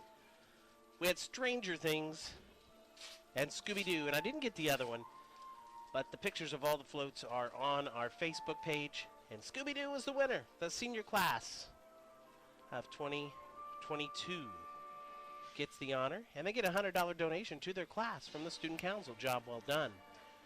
Golden Pride Band performing now, putting on a great show. They look good out there. Music sounds great. It's halftime. Homecoming, a big night. I just walked through the crowd, and let me tell you, it took a while. There is not an empty seat anywhere. Student body, student section is full. They have a safari theme going tonight. And the adult section, not an empty seat anywhere to be found. Standing room only on this side, which is great to see tonight. Unfortunately, right now at halftime, Hatchets trailing on the A&R Home Center scoreboard, 27-6. Princeton has the advantage, and the stats really tell the tale. At the half, here we go for the Princeton Tigers. 13 rushes for 64 yards. Passing, they attempted 15, completed 9, so 9 for 15. For 166 passing yards, 64 yards on the ground, so a total of 230 yards in the first half for the Princeton Tigers. 11 first downs, only 2 penalties for Princeton for 20 yards. So they played a clean first half, 2 penalties, 20 yards, 230 total yards offense. Different tale for the Washington Hatchets at the half. 15 rushing attempts for minus 6 yards on the ground in the first half, 4 of 10 in the air, 51 yards passing. So total offense for Washington, 45 yards compared to 230. They had only 2 first downs, and then the penalties. My, oh my. 8 penalties for 80 yards. And that's really the telling story right there as Washington trails at the half, 27-6. Thank you to Mike Myers, stat man from the Washington Times-Herald. Appreciate his help tonight.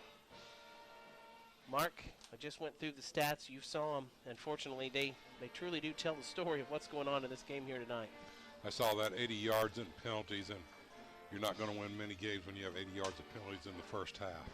And 2 for 20 for Princeton, so they kept it under control. But offense, rushing, were minus 6 yards on the ground, 51 yards in the air, only 45 total yards in offense in that first half, too. Well, we've really struggled to find an offense so far this year. And the big plays that we do pick up ended up being nullified a lot of times with a penalty. We get the ball back to come back. Hopefully we can dial something up. Washington trailing at the half again, 27-6. Extended halftime show continues as the Golden Pride Band performs. We'll take a timeout. Halftime show presented by D2B Pest Control of Southern Indiana. D2B means death to bugs. More from Hatchet Hollow after this on WAMW.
We're back at halftime here at the Hatchet Hollow, where Washington trails Princeton Tigers 27-6 on the A&R Home Center's scoreboard.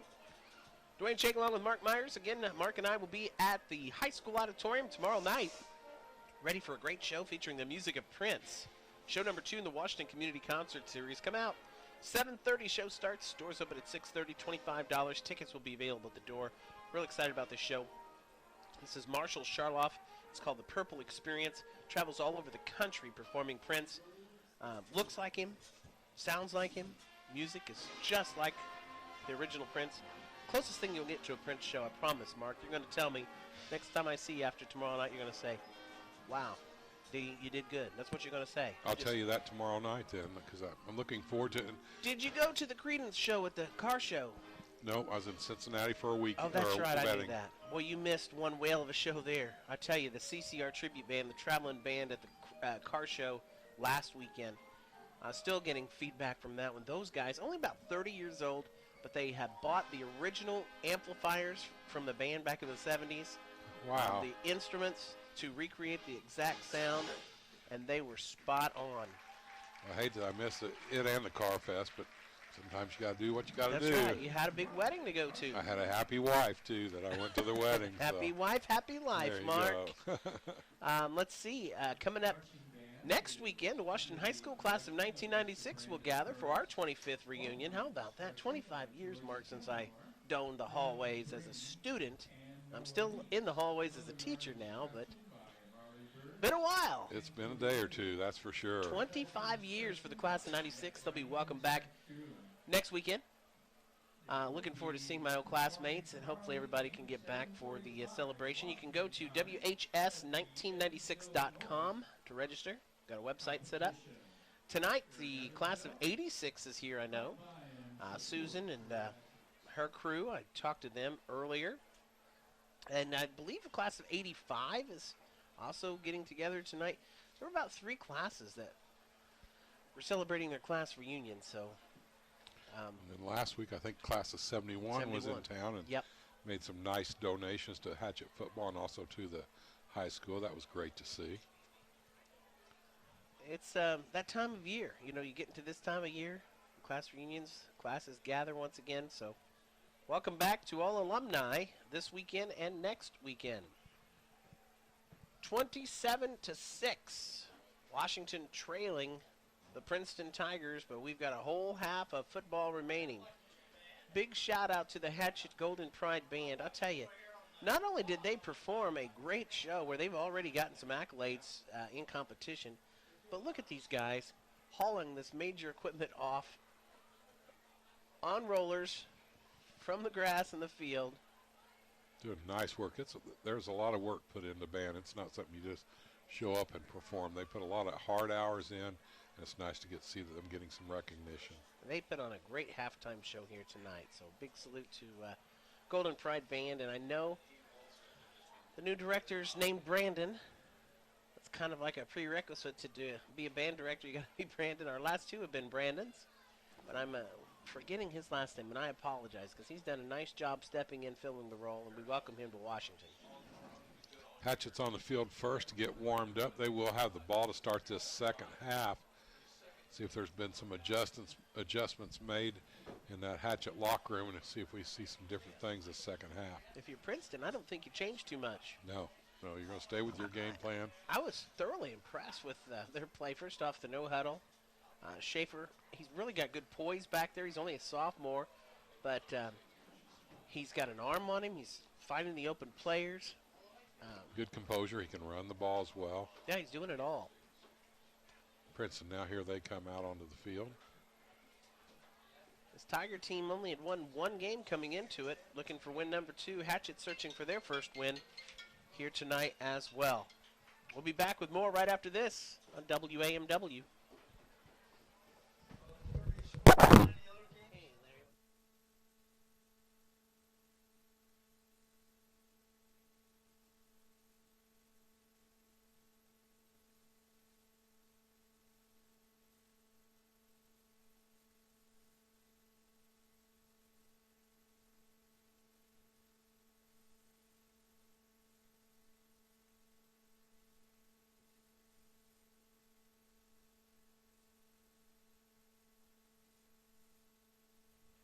Hatchet football tonight brought to you by the Washington Chrysler Center. Washington Chrysler Center, proud to support our area athletes. It's Ram Power Days and Jeep Adventure Days. Now they got a great selection of Grand Cherokees. I'm driving a Grand Cherokee, and I love it. I tell you, I say I'm driving it. My wife's driving a Grand Cherokee. Love taking it on trips. It's a very smooth ride, and they've got a good selection in now. Take your test drive, and you'll see what I'm talking about at the Washington Chrysler Center. Also, thanks to Heller's Country Garden. Charlie and the team at Heller's Country Garden. Great selection of fall decor now in Heller's Country Garden on State Street in Washington. A big thanks to Purdue Farms in Washington, too. Purdue Farms, supporter of Hatchet Athletics and our area athletes. And Purdue is a proud sponsor of our Player of the Game on the post-game show. Well, as we said, Sunday will be the IHSAA Soccer Sectional Pairings draw from Indianapolis. So IHSAA TV and the IHSAA website will have the sectional pairings for soccer coming up on Sunday. Volleyball will follow, and tennis as well. So the fall sports season winding down. Then we have football sectional pairings, which are just a couple of weeks away too. It's been a fast season, Mark, real fast. It has, and we started this season off not knowing, where we would be, what we would be missing due to COVID, and a pleasant surprise that we're now into the 5th game of the season and just have missed that very first game. Both teams now huddle, come back to the sidelines, and get ready to start the second half. Again, on the A&R Home Center scoreboard at the half, Princeton 27, Washington 6. We'll be back for the kickoff after this on WAMW.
Here we go, ready for the second half of action.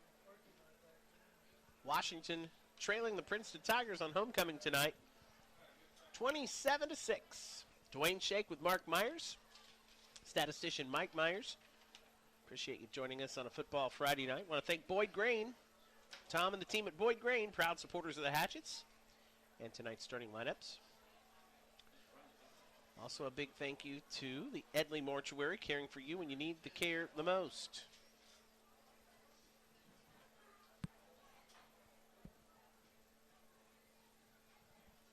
Seems like that halftime show just goes forever sometimes. A lot was going on, floats and band and dance team, and fans in the stands are packed.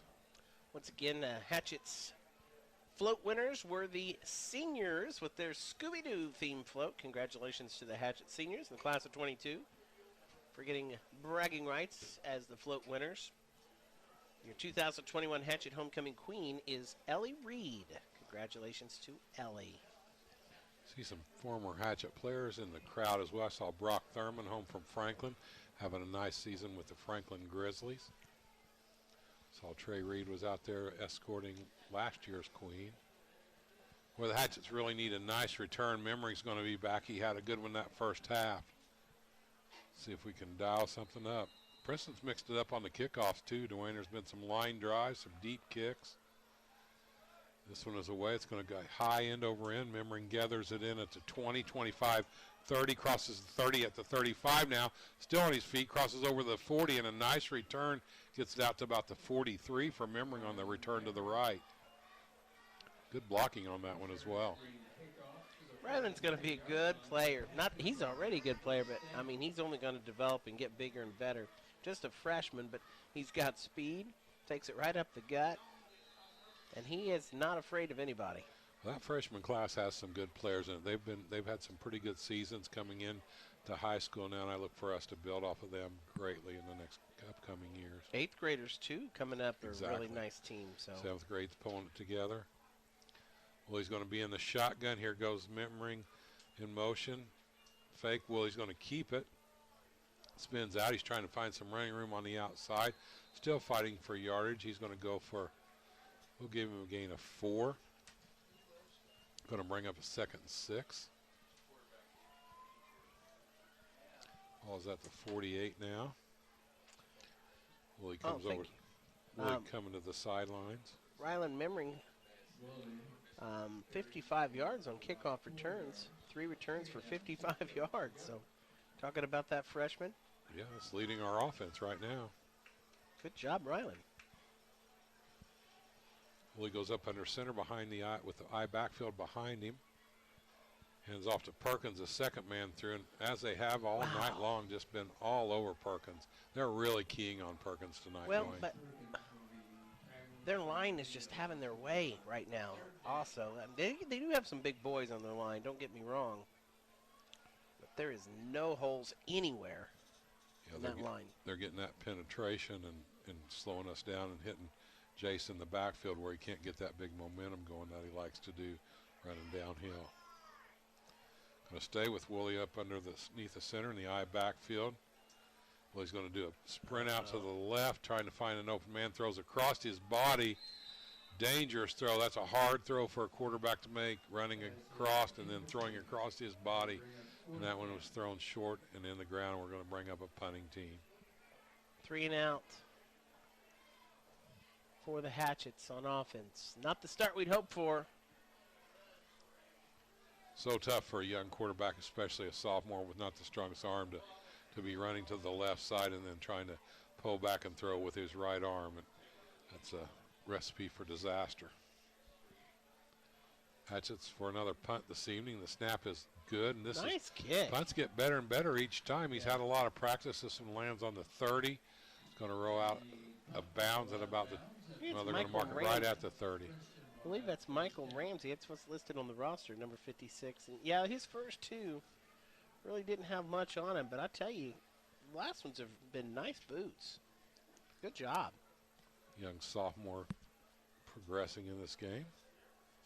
Like to see him not has much practice the rest of this game, but he certainly had his opportunities, that's for sure. 10:19 to go, third quarter. Washington trailing 27-6 to the Tigers. Princeton with the ball on a 1st and 10. Schaefer stays in the shotgun. He's got Ice in the backfield behind him. Handoff goes to Ice off the left side. And he's found some room, but cut down and closed up very quickly that time by the Hatchet defenders to get him for a short gain. Those Ice twins have some speed, don't they? Yes, They're quick. They do.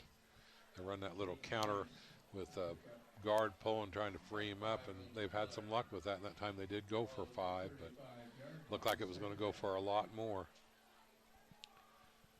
2nd and 5, the ball's on the 35.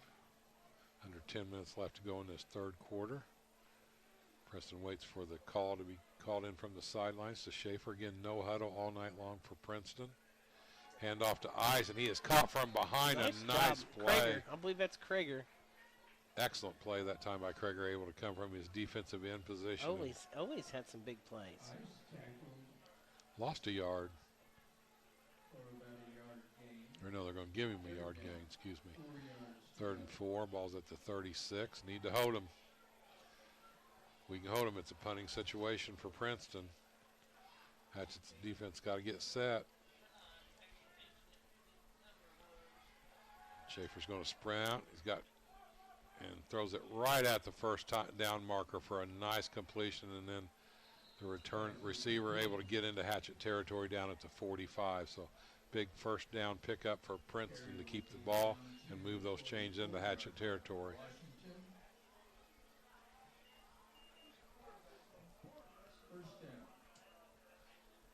So moving the chains now, under 9 minutes left to go in this third quarter. Hatchets are needing cause a turnover here. Schaefer hands off to Ice again, right up the middle, and Ice keeps those legs moving, finds a hole, and looks like he's going to pick up another first down to move the chains once again, Dwayne. Princeton gone with a new quarterback now. It's number 5. First down for Princeton. How you pronounce that one? For the Tigers.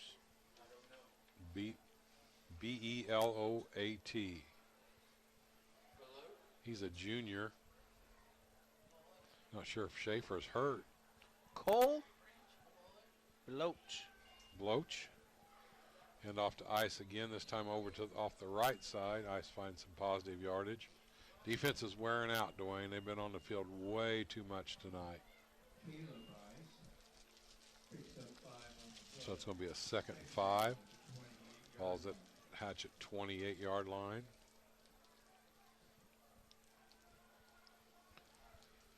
So what are we going with the pronunciation of the quarterback? Blot? Blot. Okay. Blot's going to stay in the shotgun. It's like a new running back in there too, and he finds some running room on that counter play.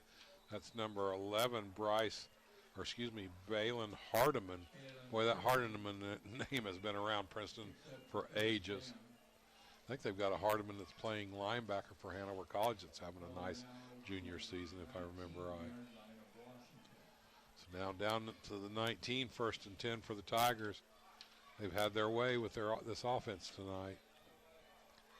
Baylot is going to move Hardiman over there. It looks like they're going to call a timeout. Timeout on the field as Princeton wants to talk things out. You're listening to Washington Hatchet Football on WAMW FM Washington and worldwide at WAMWAMFM.com. 7:22 left in the third quarter. Princeton 27, Washington 6. Back after this quick break on WAMW.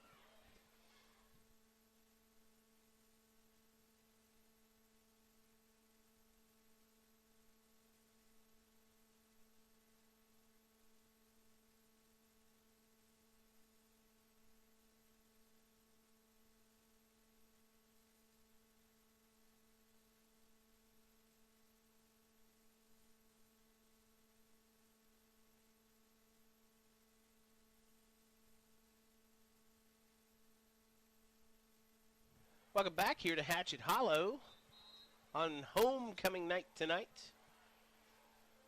Washington trailing 27-6. A 1st and 10 for the Tigers on the Hatchet 20 with 7:22 left in the third. Definitely raining on the homecoming parade today.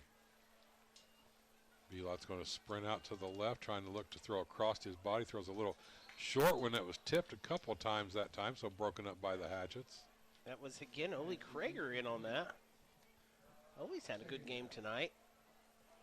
Thanks to his family, too. Boy, they always treat us some good treats. We got chocolate chip cookies tonight, homemade. They were excellent.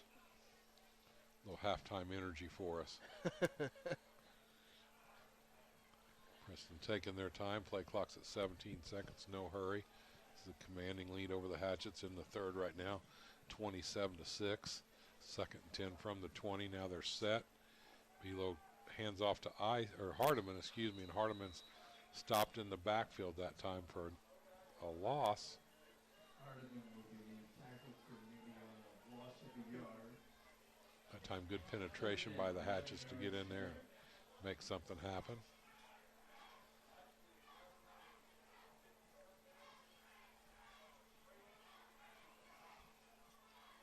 Well, the student body and the cheerleaders haven't lost their spirit down there. They're still loud and proud. Trips to the left this time for Bela.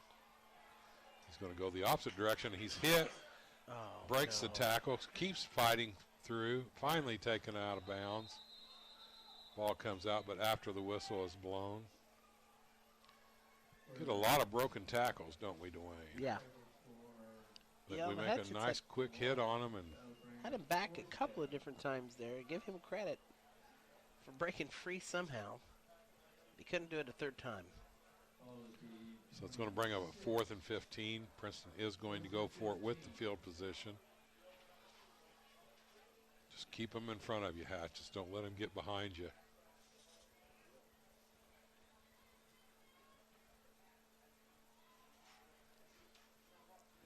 Belot's going to stay in the shotgun. He's got trips to the left again. One Man in the backfield, that's ice now back in, and there's a flag. Prior to the snap. It's going to be a Delay of game on Princeton, so that's going to move them back 5. First one of those we've had on them tonight with that no huddle, but they're content to let that play clock run way down. 4th and 21 on the 31 in Hatchet territory. Princeton still content to go for it.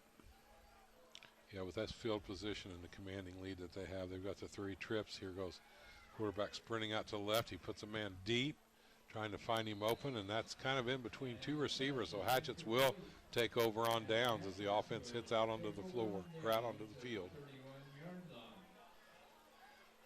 Yeah, I think Schaefer may be done for the night. He's sitting over on the Tiger bench. Looks like he's been tended to by the trainer. Schaefer did have a good night tonight, though. I was really impressed with his play for Princeton. Yeah, he ran his offense very nicely. That no huddle, not an easy thing to run. He did a very nice job.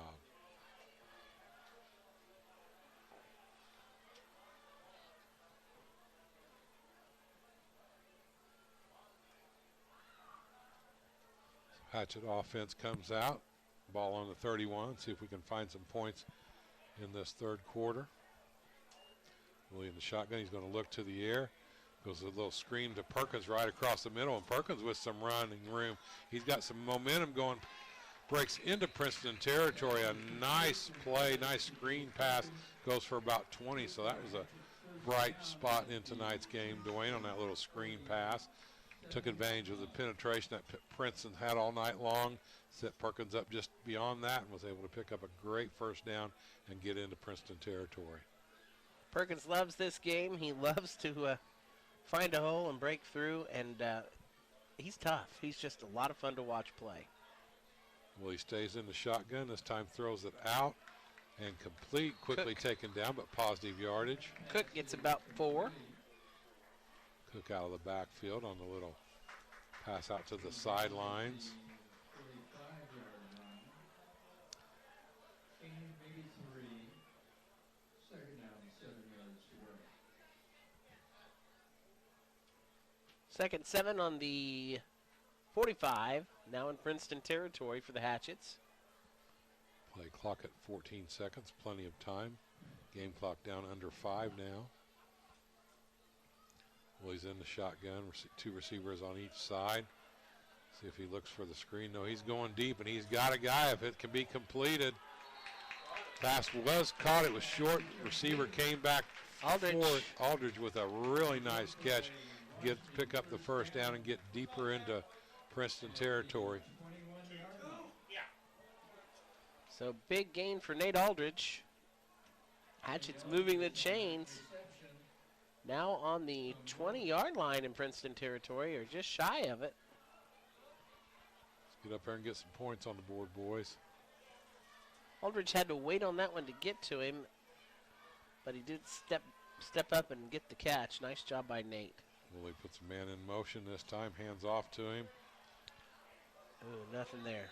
No, we've not had much luck with that one tonight. And that's Ryland Memmering. They see Memmering go into motion. They're all looking for that play. Going to lose about 3. 2nd and 13. 3.5 to go, 3rd quarter. Washington trying to cut into a 27-6 Princeton lead. Clock's ticking away, though, in this 3rd quarter. Holy Krager's coming up out of the locker room.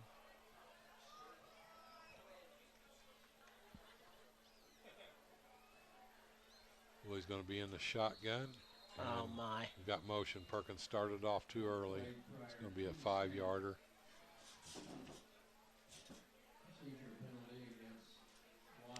Could have almost got the play before that. He is getting just a little bit of an early start. 5-yard penalty will take the ball out to the 29. It's going to bring up a 2nd and 18. 18 yards to go.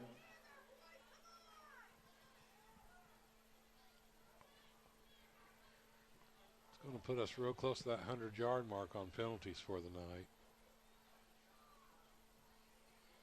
Well, he sits the offense, 2 receivers on each side. We've got Memmering on the slot on this side. Looks like Aldridge on the other. Willie's going to look across the middle, Oh, and he nice. finds his man on a nice completed pass across the middle. That's to Hill. Yep. Logan Hill makes the catch. 2.5 left to go. So now it's going to be a third and about 4. 2 down territory for the Hatchets, though. Definitely so. Moving the line around, switching sides with him. Willie stays at shotgun. Perkins the only man in the backfield now. Looking out in the flat. Willie's got the ball. See if he tucks it in, and he is. He's going to try to get around that corner. Still on his feet. Picked up the first down, so nice play that time. That right side really opened up right at the end of that play, so nice job by Connor Woolley to get up in there and pick up that first down and keep the chains moving. Should be a first and goal now for the Hatchets. 2:08 to go. Ball's on the 6. How about a quick hitter handoff straight ahead to Big Jace Perkins? No counter, no anything, straight ahead, plowing up through there. Willie's going to set him up. He's got him in the shotgun. Goes a man in motion, fakes the handoff. Willie's going to try to find outside. Hit and knocked out. Now he's scrambling, and he is going to be knocked for a big loss that time. Not what we needed there, Dwayne. Nope. Back down to about the 20-yard line. So a first and goal makes it a second now and goal, but 20 yards to go instead of 4. Yeah, there's nowhere for Woolley to go. He doubles back and tries to come back around the other side, and too many red and white jerseys waiting for him there. Not sure what kind of play we were trying to run off of that one. It just was broken up too early. Under 2, 1:28 left to go in this third quarter. 27-6 right now. Princeton leading. Hatchets with the ball. Again, 2nd and 20. Woolley flushed out of the pocket, throws it up across the middle, and it's caught. What a catch! How did he come down with that? Who was that? Nate Aldridge. Nate Aldridge. What a catch! Holy moly! He was double coverage, and Aldridge pulls it in for a touchdown for Washington. That looked like a for sure interception to me. Just Aldridge wanted it more, wanted to get that score, and we were able to do it. So a big touchdown for the Hatchets to bring them within 12-27 now, going for 2. Good job by Aldridge. I'm like you, Mark. I have no idea how he pulled that one in. I thought it was going to be an interception for sure. All kinds of traffic there. High backfield for Woolley again. He goes back, going to look to the man out in flat. He's got him, and just off the fingertips of Aldridge that time. He had him. Not able to make it. Let's see, though. We've got a flag, Dwayne. Let's see where that flag comes in.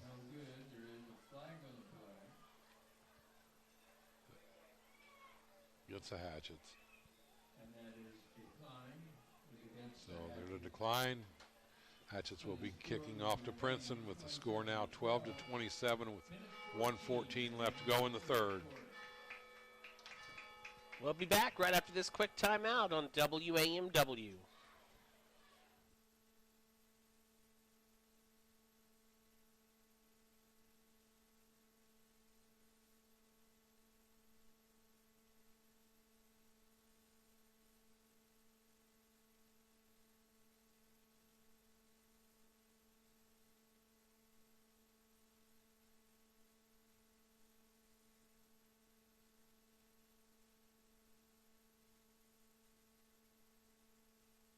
Don't forget to join Mark and I with the coach tomorrow morning at Benji's for breakfast.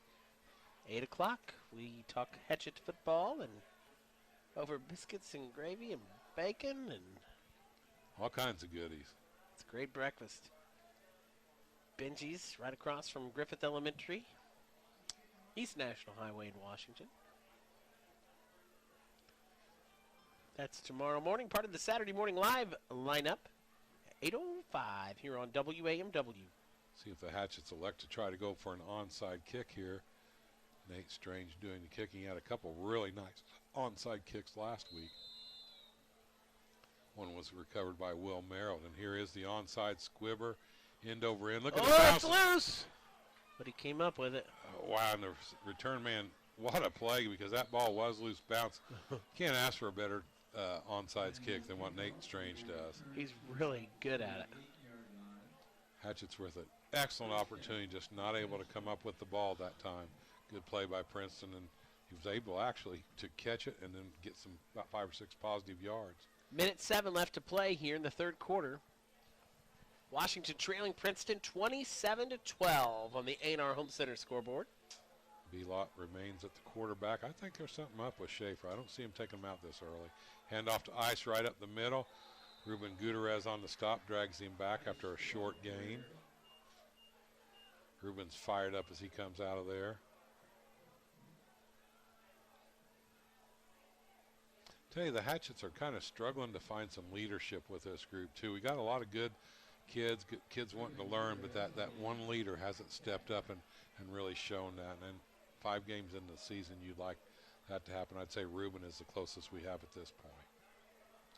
Hatchets have stayed in that 4-man front all night long. Here comes the pitch out to Ice, as Ice makes a nice play, cuts right through past the defenders, keeps his feet going, and picks up the first down on about a 20. Oh, flag coming back.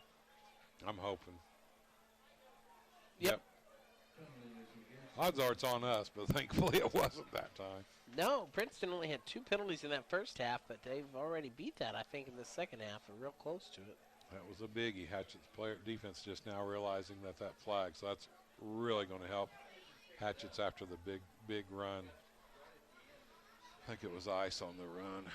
Both the Ice boys are in there, so I'm sure it is. Well, they brought that back 15 yards, whatever it was, Mark. I didn't see what the penalty was. Probably a hold.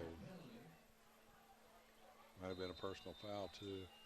Either way, we'll take it as we're at the end of this third quarter. Princeton with time to just run one play. Let's see if they do it. Trips to the left. They're going to look to the air to that left side. Run it back across the grain. See if the Hatchets. Oh, missed tackle there. Another missed. Breaks another tackle, and he's out and on the run. Let's see if that's Memmering giving chase. Memmering doesn't finally knock him out of bounds, but too many broken tackles there, Dwayne. That's another thing that's haunted us this season, is just not hitting and wrapping and getting him to the ground. No, that was simply missed tackles there.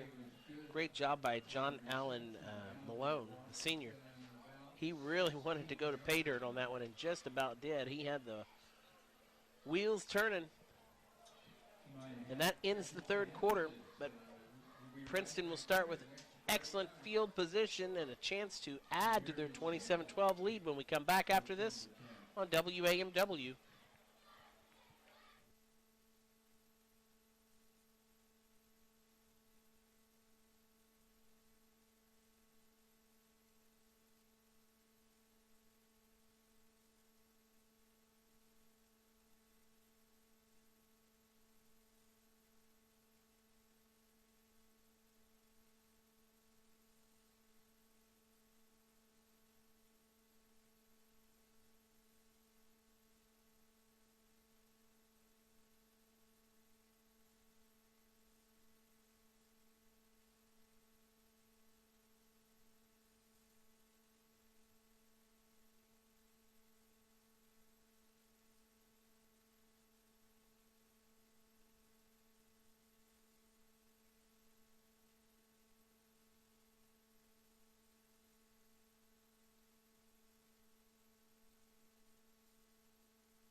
Welcome back to Hatchet Hollow. 1st and 10 on the 16 in Hatchet territory for Princeton. So 16 yards away from another score. Princeton leading 27-12. We've got 12 minutes to go in the contest. Big plays and penalties haunting us again in another week. That's what this game's been made of. Man in motion this time for Princeton. They hand it to him. That's Ice trying to find some room on the outside. Going to be tackled short, but looks like he had enough to pick up the first.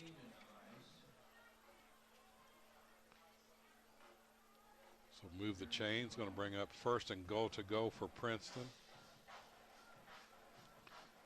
Well, they say, yeah. They didn't mark him. Okay. No, they're putting the chains down. Look like they did. weren't moving it, but it's first and goal. The ball sitting right on about the 6-yard line.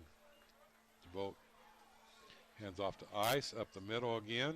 Touchdown. And Ice is in for the touchdown. That one was too easy, able to make the cut over. Right in for another 6 points.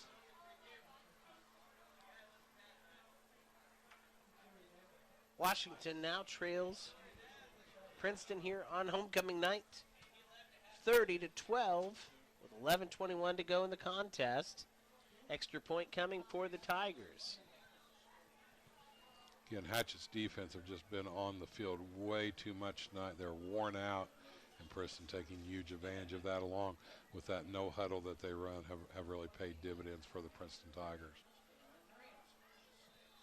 Perfect kicked again. They have a nice kicker there, Dwayne. Yes, they really do.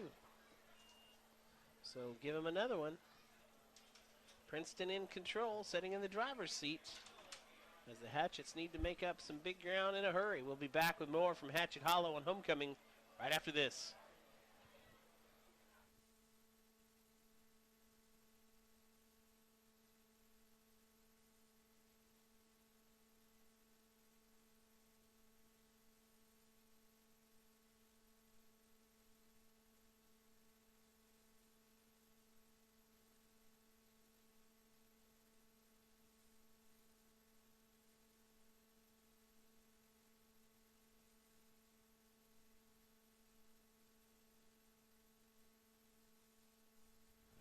We're back here at Hatchet Hollow. Princeton set to kick it off.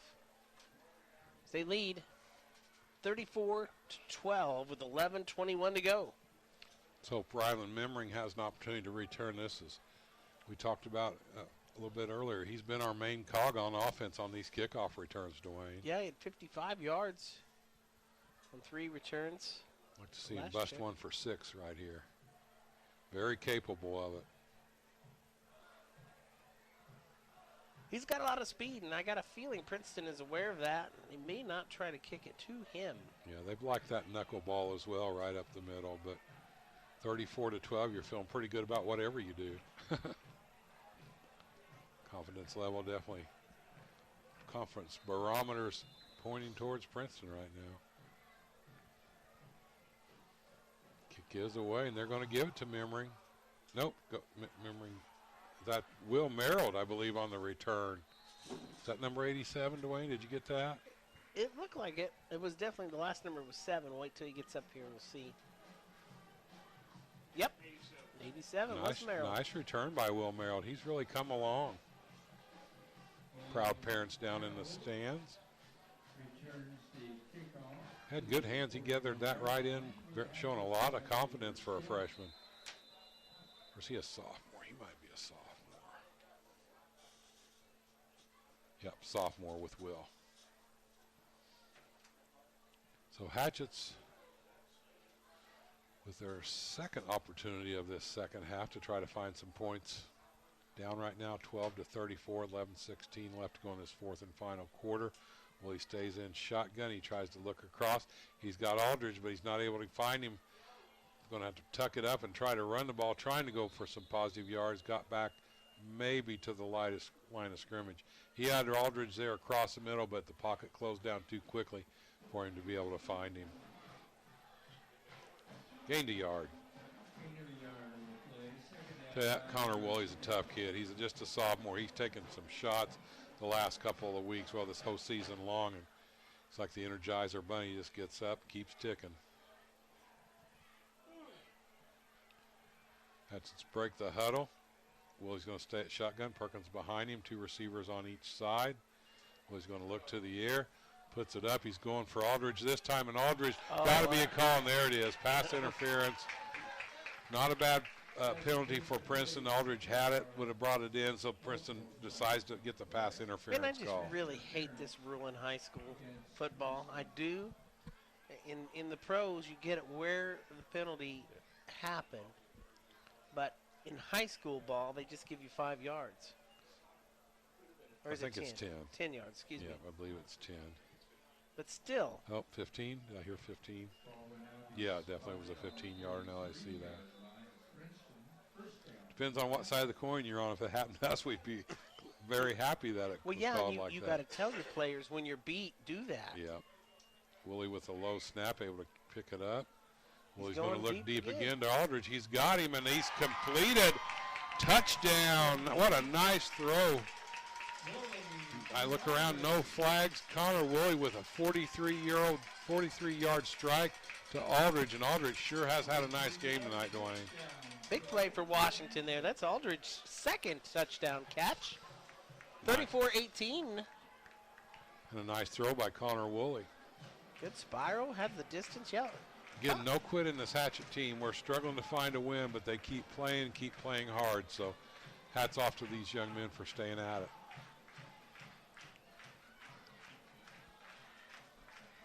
So that one was set up by the nice return by Will Merrill. A couple nice plays and all pass interference call, and Aldridge finds his way in the end zone.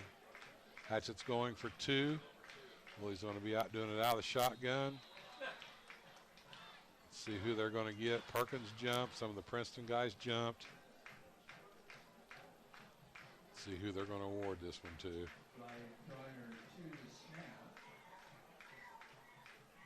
Like the Hatchets are moving backwards. Yep, going to be on the Hatchets. So the Hatchets are going to move back 5. Going for the 2-point conversion once again, trying to make this a 20 to 34 point game.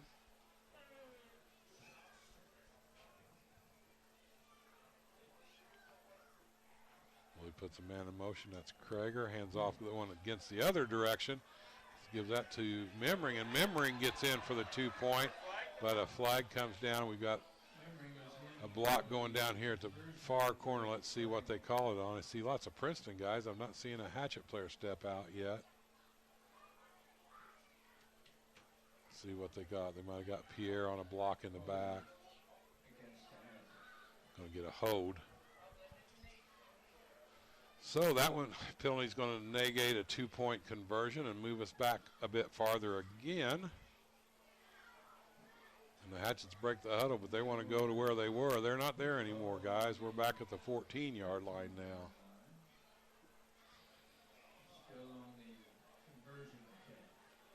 So Hatchets for their 2-point conversion, 15 yards away right now. Connor Worley stays in the shotgun. He's going to look to the air and try to find somebody across the middle. Goes for the screen pass, but Princeton Tigers right there to stop that for Unfortunate. No gain. We had 2 completions, but it didn't happen. 10-17 to go in the contest. 34-18 in favor of Princeton. Here on Homecoming in Hatchet Hollow, we'll be back after this timeout on WAMW.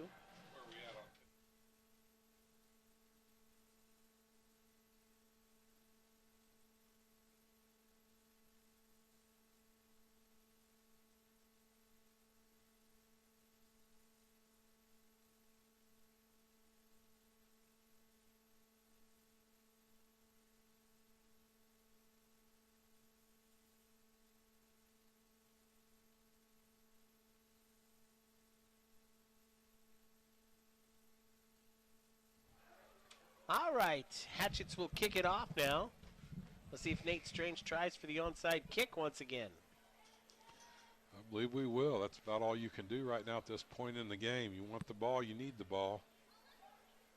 See if you can maybe at least shorten it up just a little bit. That gap that's right around the 40-yard line is where he wants to try to hit it high and get some coverage underneath it. But man, he's got a wicked knuckleball.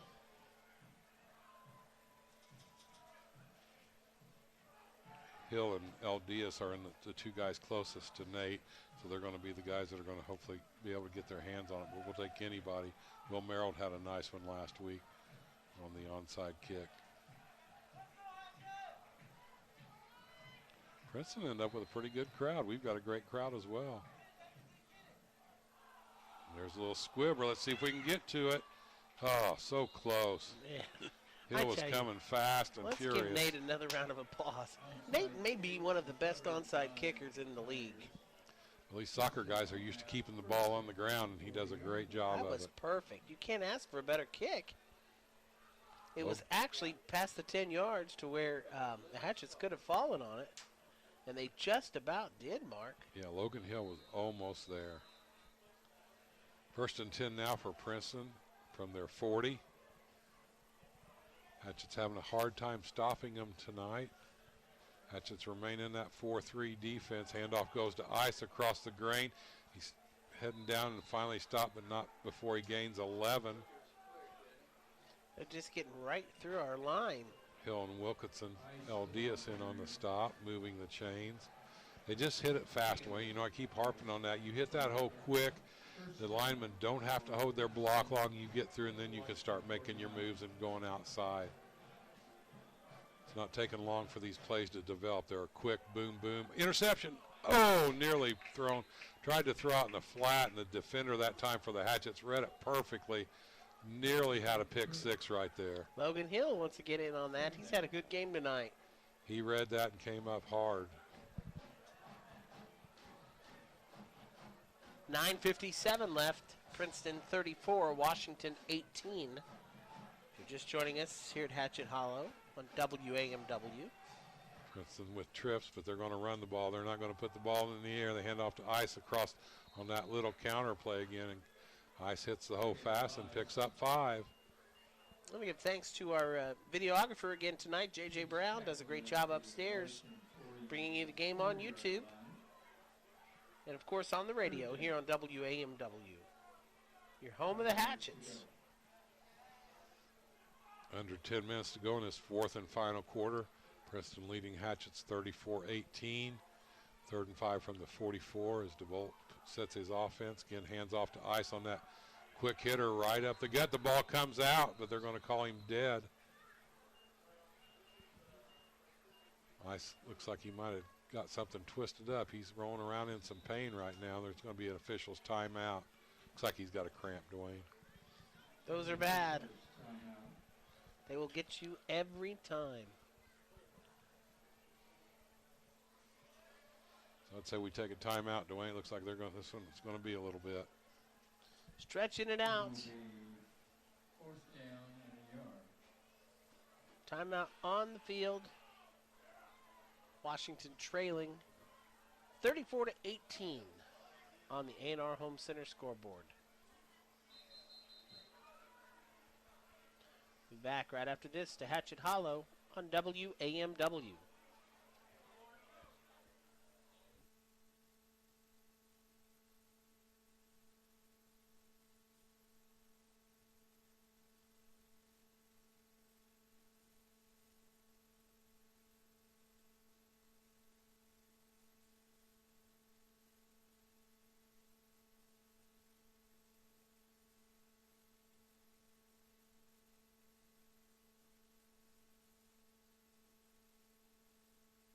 We're back here as Princeton hands it off and converts for a first down.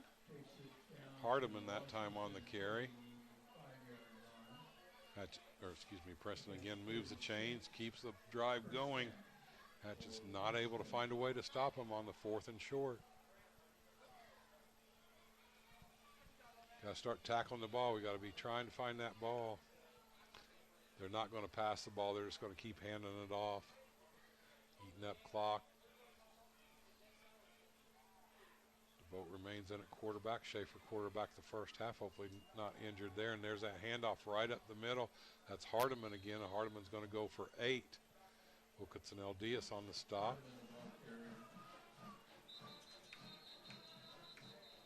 Got another player down.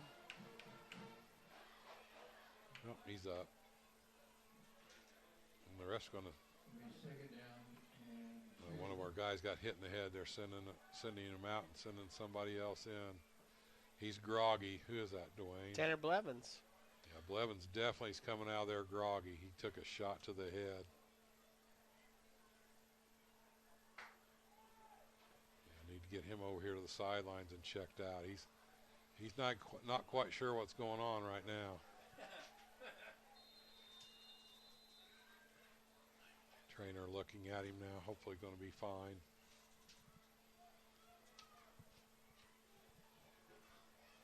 Wayne, help me with Misty. What's Misty's last name? Our trainer. Petro. Misty Petro. She does a fantastic job. Yep, she's done that for several years. Been now. on the sidelines for several years, yep. Plays blown dead with the penalty. They got it away in time. Got the offsides on the Hatchets. Puts us at about 90 yards on penalties. As Mike Myers coached me up and let me know that extra point penalties don't count against you, so 15 yards aren't against us on penalties, even though it still took its toll on the field, Dwayne. Yeah, penalties have been a killer tonight for sure. And that's been the story really most of the year. Got to keep working. 7:40 to go. Bolt sets his offense. He's got three receivers wide to the left. Hardiman remains in the backfield. Handoff goes to Hardiman, but this time Hatchet's ready for it. Take him down quickly, going to lose a couple yards. I'll say what you said earlier, Mark. There's no quit in this team. They do play hard until the final buzzer sounds. You can't take that from them. Play hard and learn. That's the point we're at in this season and with this squad that we have. Also several injuries and sicknesses that we haven't mentioned, but we've probably got 5 or 6 guys out, injuries and sicknesses as well.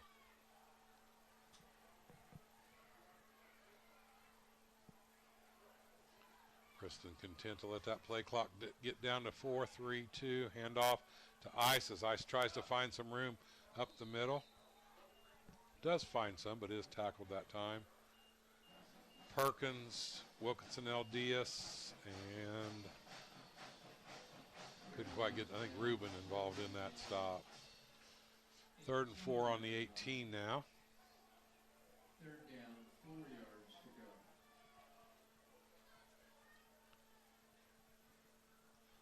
And with Perkins in there, that leaves Blevins out, so Blevins is still being checked out over here on the sidelines. The Bolt sets his offense again, content to let that clock run down. This time he does throw one, and that's going to be completed. The quick hitter to the outside, Logan Hill, was one of the guys on the stop, but first down is going to be goal to go again for the Tigers.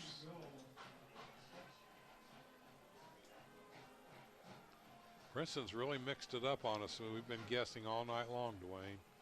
Done a nice job offensively, keeping us back on our heels.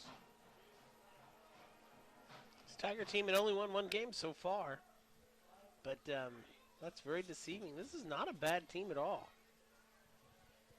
You know, they've got pretty good, strong, big guys up front.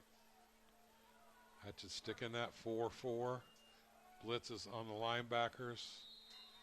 Not able to stop him. Ice Princeton again. in for another score. Goes in for the touchdown. It's going to make it 40 now for Princeton. 40-18.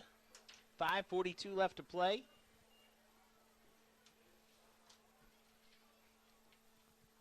Princeton brings their kicker on, who I believe is perfect on the night, other than the botched snap that one time. Wouldn't doubt he's a soccer player. He's got that soccer build to him. He's been right through the uprights. He does do the little side kick. Snap is away, and I jinxed it. It was blocked that time. It's like Ruben Gutierrez able to get on the stop. Ruben coming fired up to the sidelines. Again, Dwayne, that just shows you they don't quit that extra point. They could have dogged it and not went after it, but fighting right till the end of this ball game. Now we need another big return right here. 40-18. 5:42 left to go.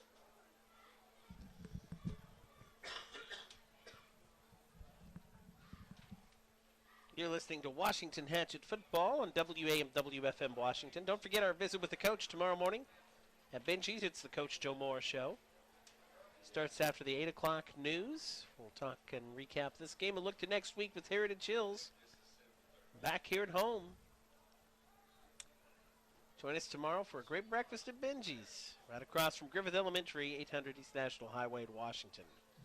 Post-game report coming up. We'll have the Bill Dobson Ford Tough Player of the Game. And we'll name the overall MVP, too, presented by Heller's Country Garden on State Street, Washington. And Purdue Farms, a proud corporate member of our community. That's all coming up on the Hatchet postgame.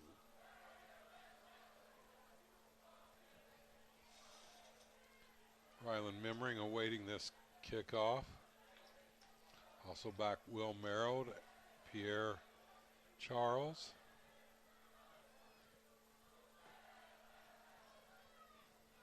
Trying to see if I can find Blevins down there, see if he's back out on the field yet. Tough young man. Kick goes away. They're going to give Memmering an opportunity. Takes a one-hopper bounce. Memmering's got to gather it in. He does at the 20, 25, 30. Trying to get out on the outside. Cuts in, cuts back out, and finally taken down at the 36-yard line. So, again, good field position on the nice little run back by Ryland Memmering that really can find those holes. Memmering returns the kickoff to the 37-yard line. 5:33 left to go in this one, gang. It's all Princeton right now. 40-18 as the Hatchets with their, I believe, third possession of this second half. Last drive, we were able to get 6 on the board. See if we can do it again right now.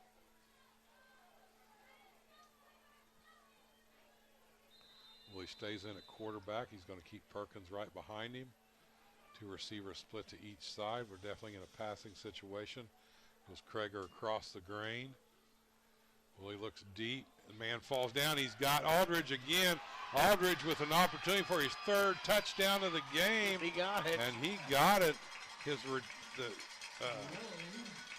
coverage man fell down and cramped right here in front of us on the 50.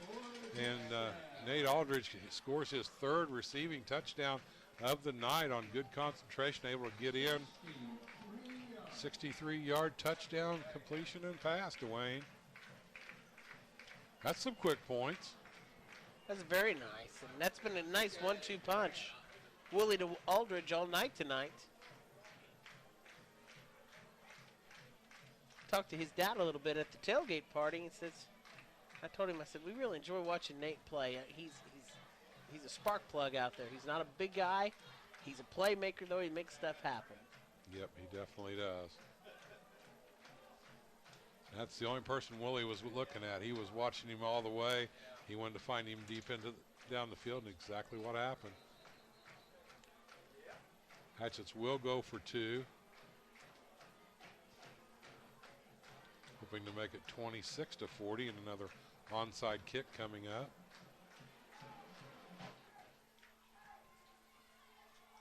It's the most points I believe we've put up this year, Mark. Yep, definitely the most points all season long. 40-24, favor of Princeton. Willing to shotgun, puts Kreger in motion, hands off to Memmering going around, and Princeton was fooled once, but not this time, as Ryland is hog-tied and thrown down as Hatchet's not able to get outside around those corners.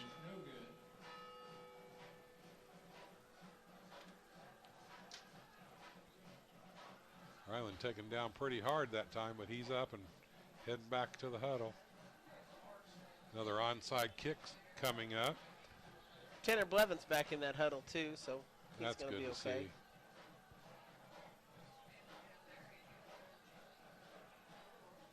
Is that the band playing a little Led Zeppelin down there? I was concentrating still on the field, Dwayne. I didn't catch it. You're the music man. I think that was Led Zeppelin.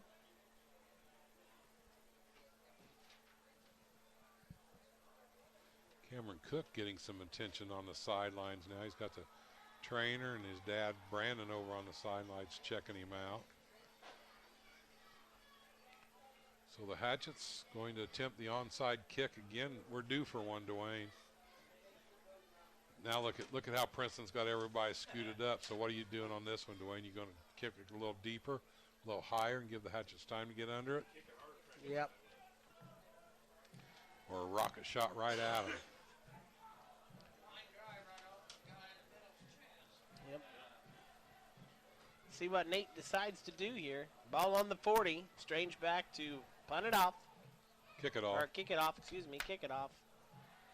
Sorry, it's getting late. WAMWFM Washington. And it is a squibber off the hands of Princeton, but they are able to gather it in and recover it. So Princeton will retain the ball 5:19 left to go in this fourth and final quarter. Recovers the onside kick. Myers LP Gas, a proud sponsor tonight. McAllister Machinery, your Caterpillar dealer. Aces Restaurant in the Washington Country Club. Don't forget to get your tickets for Ryan Miller. He's back at Aces Wednesday night, September 29th.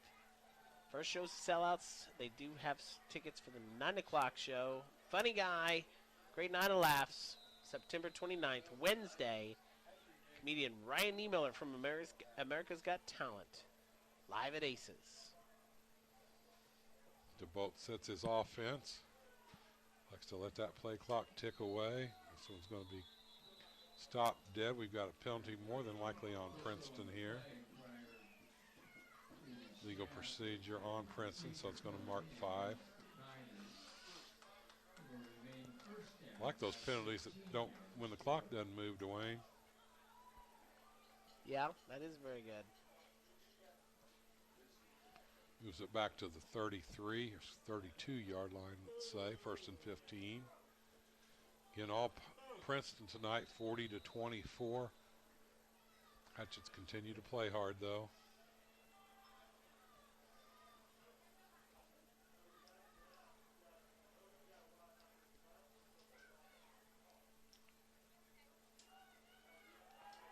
DeBoat's going to go back. He's got, man, that had to be a hold there right out here. Right in front of the official. The big lineman even turns to the official going, hey, thanks for not calling that because I sure was holding. Quarterback keeps the ball. He'll also play about 5. He's going to lose 5. Going to bring up a 1st and 15 from the 32. Second down, 15 yards to go.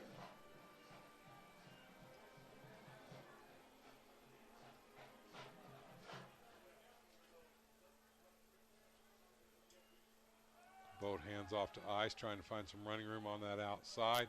Still on his feet, breaks loose, crosses over the 50 and into Hatchet territory down at the 46. Flag back here, though, in the back. Probably going to be a hold. Block in the back, rather.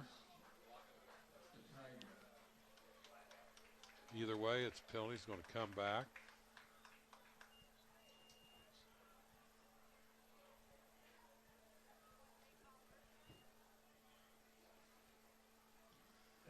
Give a shout out to Ned B. Kent. Had a very special ceremony at the Legends Village today. Ned B., a resident there, and he received the state's highest honor, the Sagamore of the Wabash. That's awesome. I see he was 104. He's 104 years old. That's awesome. And sharp as a tack. The boat hands to the second man through. Goes nowhere. Ruben Gutierrez brings him down. First man to hit him. He's a gardener and does all of the floral work there at the Legends.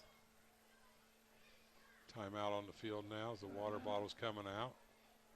The Indiana State Police Superintendent Doug Carter flew in by helicopter today to make the presentation. It was really cool.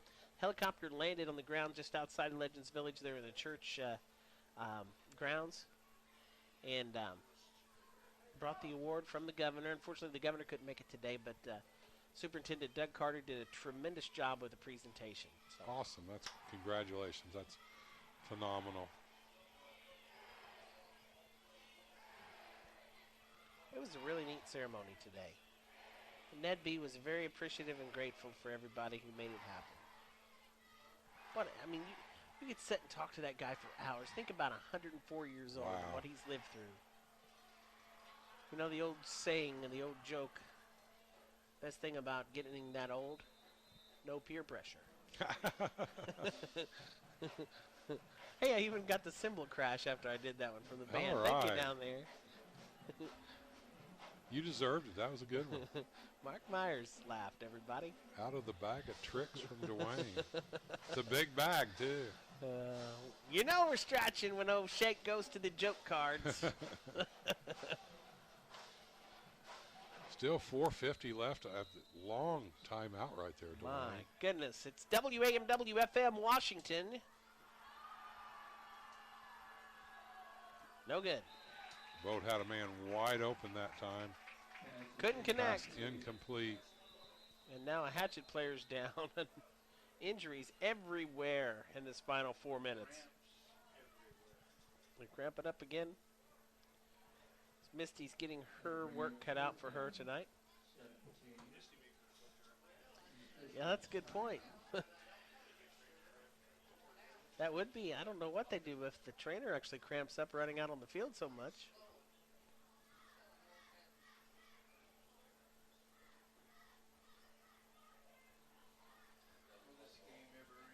You want another joke, Mark? Got another one. Are you sure you're ready for this I'm one? ready. This was today's Let's Lock and Safe joke of the day. So, Bring it on. deli owner was visited by the IRS agent. Deli owner reported making $80,000. The owner looks at the agent and says, I don't know why you're here. I only made $80,000. My family runs the deli with me, and a measly $80,000 for the year. It's not a lot of money. Why are you picking on me? And the agent said, it's not about the money you made. He said, it's about these 6 trips to Aruba. And the deli owner says, well, we deliver anywhere. That's good. So I'll be his delivery guy. Well, the old IRS is trying to beef up ours and got letters from our banks. They're wanting to watch every single penny that's deposited and control every single thing we have. It's the most absurd. They're hiring IRS agents like crazy. Goodness gracious. Settle down, Mark. Settle Next down. thing, they'll take our cash away. Now I hit a hot button with Mark. There's the punt. It's a good one by Princeton. Emery's going to get away from him, takes a high bounce, then Rose for Princeton's going to be down at the 30-yard line. Hey, that letter came from your wife's bank to me, from the president, just so you know. Yeah. There's been It's a lot of huge concern. a lot of bank presidents that have submitted their similar letters to Congress. Not happy with this. No, it's going to drive up cost across the board on everything. Banks going to have to hire more people. I mean, it's just, they need to kind Let's of hope it doesn't happen, is what we're trying to say. That's for sure. Get a hold of your representative. That's what the letter asked us to do. And they took a timeout. I have never seen anything like this in my life. We got 4:38 to go, and that 4:38 has lasted an hour and 22. It's been a long one. And when they do go these timeouts, they really stretch them out. 24-40, 4:38, as Dwayne mentioned, left to go in this fourth and final quarter. Still some Hatchet faithful out in the stands. Homecoming tonight. Congratulations to Ellie Reed, the 2021 homecoming queen for football. And the winning float went to the senior class of 2022 with their Scooby-Doo theme. Ruh-roh, Raggy. That was a cool, and there's not very often seniors win. Usually seniors tank it on the float, but the seniors this year went all out. When I watched seniors usually pull an empty wagon with a Charlie Brown tree on it. But hats off to this year's senior class. They had the Mystery Machine pulling this Scooby float. And Daphne and what was the other girl's name? Fred was the guy. And Shaggy and Scooby. Willie's going to look back to pass in the shotgun. Pocket collapses. Willie finds his way out of it, though. Still on his feet. It's 35, 40, 45, and going to be straight armed and knocked out of bounds on a nice first down run by Connor Woolley. And Mike Meyer says no flags. He and I both are looking back just expecting to see a yellow flag there. 4:26 left to play. Almost right at midfield. Ball on the Hatchet 47. With a 1st and 10 for Washington. Hatchets break the huddle. 13 seconds on the play clock. Willie's moving his guys around. He's going to move Hill to the other side. Nope, bring him back. 4, 3. Got it away. Willie's going to look deep, trying to find somebody. Going to tuck it up in Princeton territory. It's almost 10 more. That was Velma. Thank you to Brian Hancock and Johnny Mullen. It was Velma, the other girl on the Scooby-Doo show. They must have had crushes on Velma. How could I forget Velma? When the guy that played, what was Scooby-Doo's buddy? Shaggy? Shaggy. Even it was rocking the mullet down there. The mullet making a huge comeback. Absolutely. You need to bring yours I was back. so far ahead of my time, Mark. It just took him this long to catch up. You did rock a mullet back in '96. I'm trying to grow it back for the class of '96 reunion, but I don't think I'm going to pull it off. Well, he keeps Perkins behind him. He's going to go to the air again. Throwing deep across the middle, trying to find memory, no, but that one is there. up for grabs, and that is intercepted. Princeton trying to return it now. And then we got flags back here against Princeton. This game's getting sloppy. Let's end this one. Come on, Princeton guys arguing. Let's see who they're going to call it on. 54 is coming off the field for Princeton. I don't think his coach is happy with him at all. 68's the one that was kind of arguing, trying to plead his case there. He's walking slow. He's not going to be back in. He's got the penalty against him.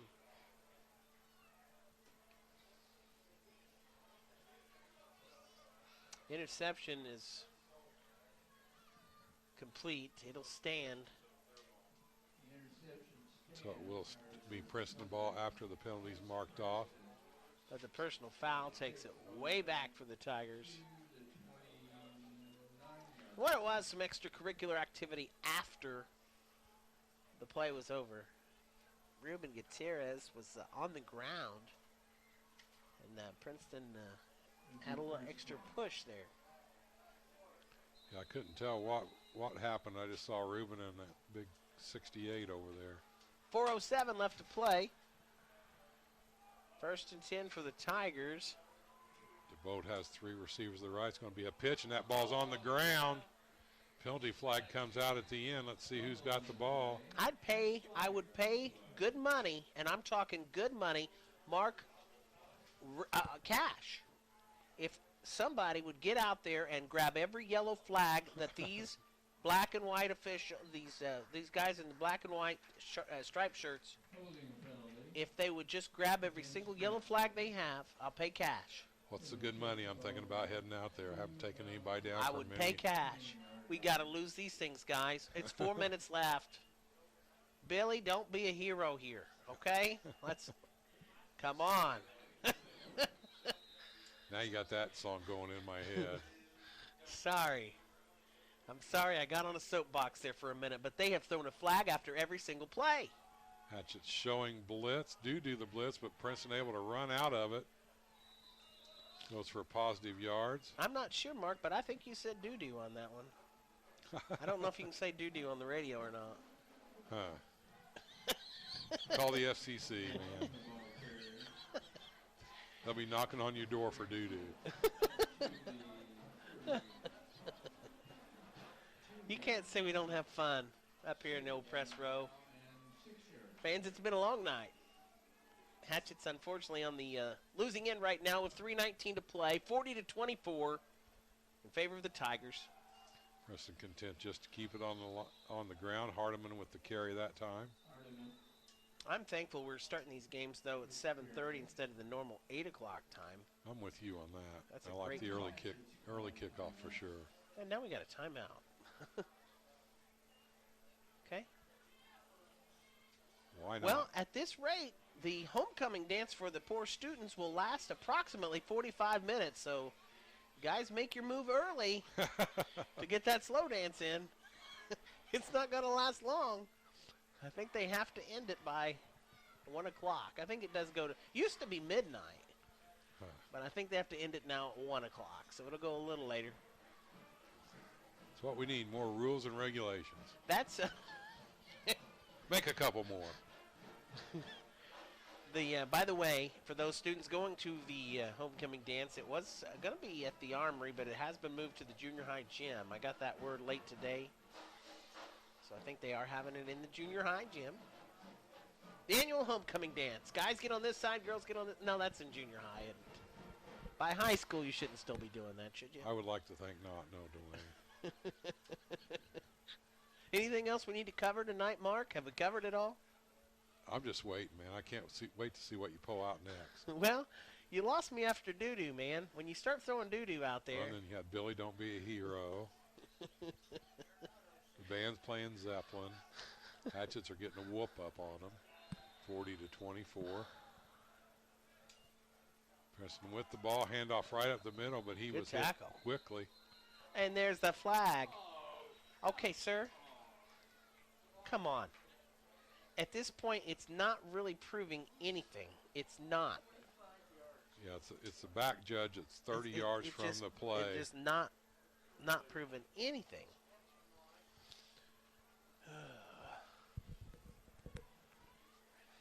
Called against Princeton, though, Dwayne. Yeah. I think it was another personal foul. Getting a little chippy here late in this game. 3:03 left to go. Oh, the price has gone up. If you will go out there and get those yellow flags, somebody's got to get a hold of them. I'm going to see him flying in my sleep tonight. Did start the clock, though, so we're ticking away under 3. Princeton in their first punt of the night, Dwayne, as they're running a player in. See if he gets in time, and he does. He hadn't been out there for a punt, so he wasn't sure. High snap, able to be pulled down. Hatchets try for the block, but it is a nice that's a big punt. Goes back to No. Memmering. Memmering is going to try to get it. Oh, what's that? Yeah, the Princeton player, Memmering, both going for it. Knocked out of bounds. It will stay Hatchet ball. Stops the clock, though, Dwayne.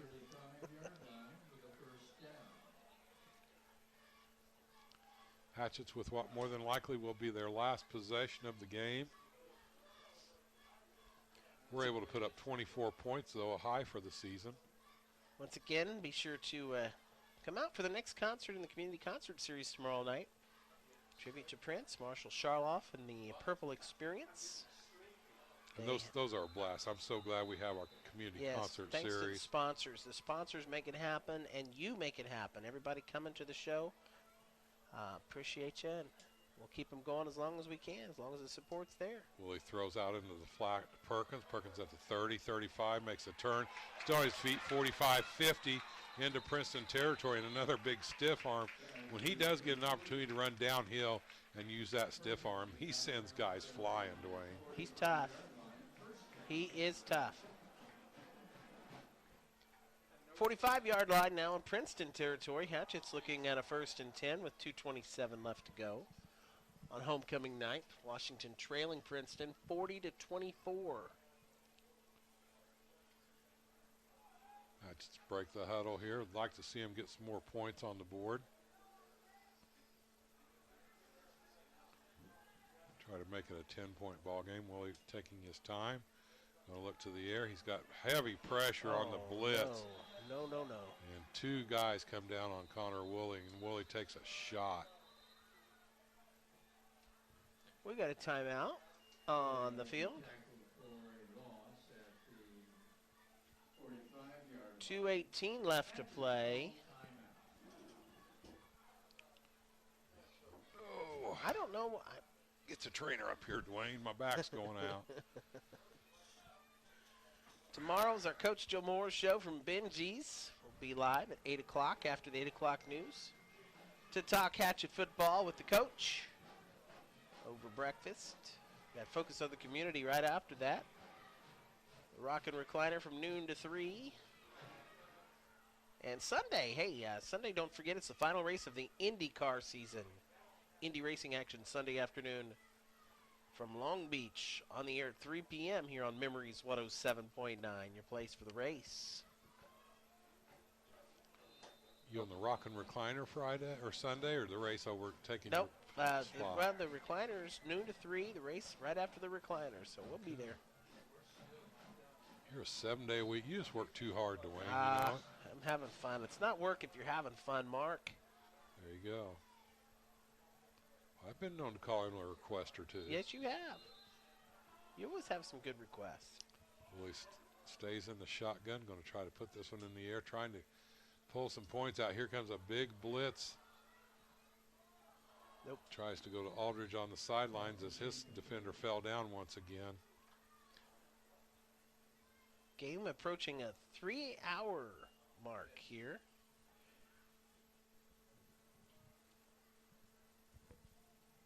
Woolley's thrown more tonight than we've seen all season long, Dwayne, and the result's been 3 touchdowns to Nate Aldridge. Yeah. Crowd's thinning out a little bit, but still some faithful fans watching the final 2 minutes here. You know, if we could get a quick score, an onside kick, I mean, a quick score puts it as a 10-point game, 9 if we get the extra point. I think that's Lonnie over there. Lonnie, you got your ears on? There's old Lonnie. Hello, Lonnie. Hey, and there's old Adam over there. Well, he's going deep, trying to find Memmering, and Memmering catches it Get on in a there. great catch by Ryland Memmering. Super concentration. Get in there. Taken down at the 10-yard line. Now Nice hustle down there, catch. guys, and run a play. Let's go. This clock's moving. Let's go. 1st and 10. Ball on the 11-yard line. Hatchets are going to go for 2 for sure here. Official start to play. Gage Brumley is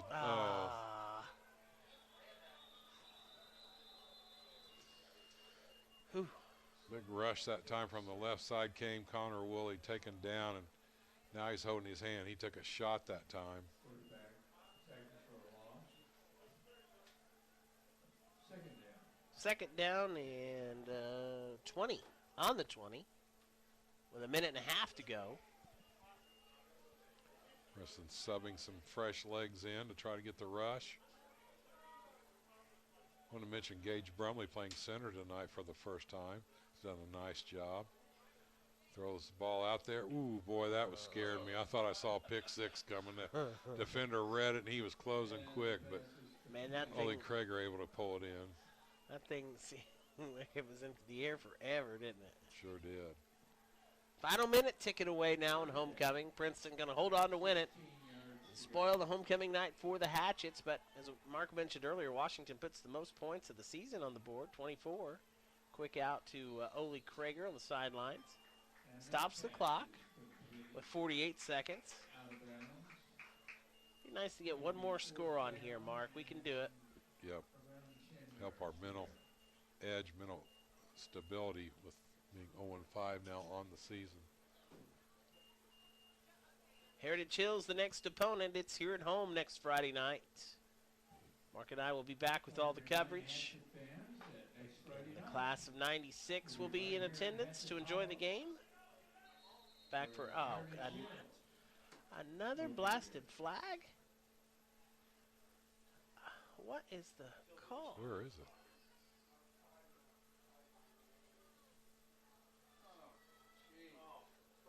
What was that?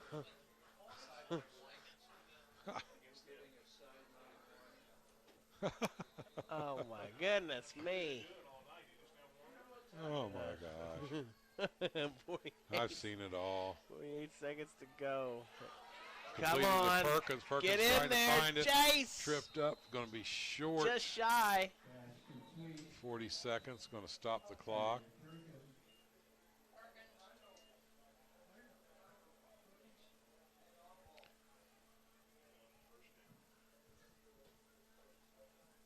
So Princeton taking over on downs. Ah, just missed it. Just missed it.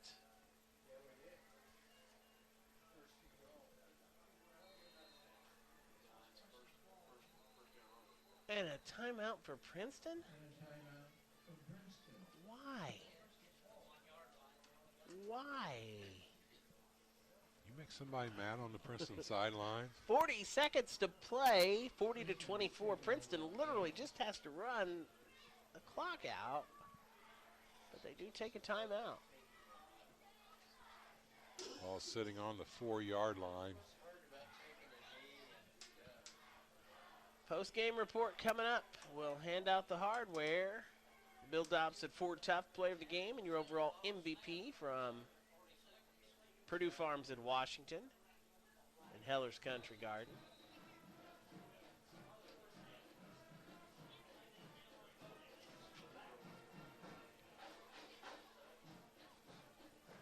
Oh, D, I tell you. It has been a night. This should just be take a knee and run it out. Not sure why we need to call a timeout for that, but it's definitely what they're going to do here. There's the knee. Anybody calls a timeout, I am going down on the field, Dwayne. I would like to see that. Start throwing some people around. I tell my wife I got one good one in me. I don't want to blow it and not use it for something really good. It's going out with a bang, ladies and gentlemen. Well, not the homecoming turnout we'd hoped for tonight, as the Hatchets will fall to the Princeton Tigers. Final score on the A&R Home Center scoreboard, Princeton 40, Washington 24.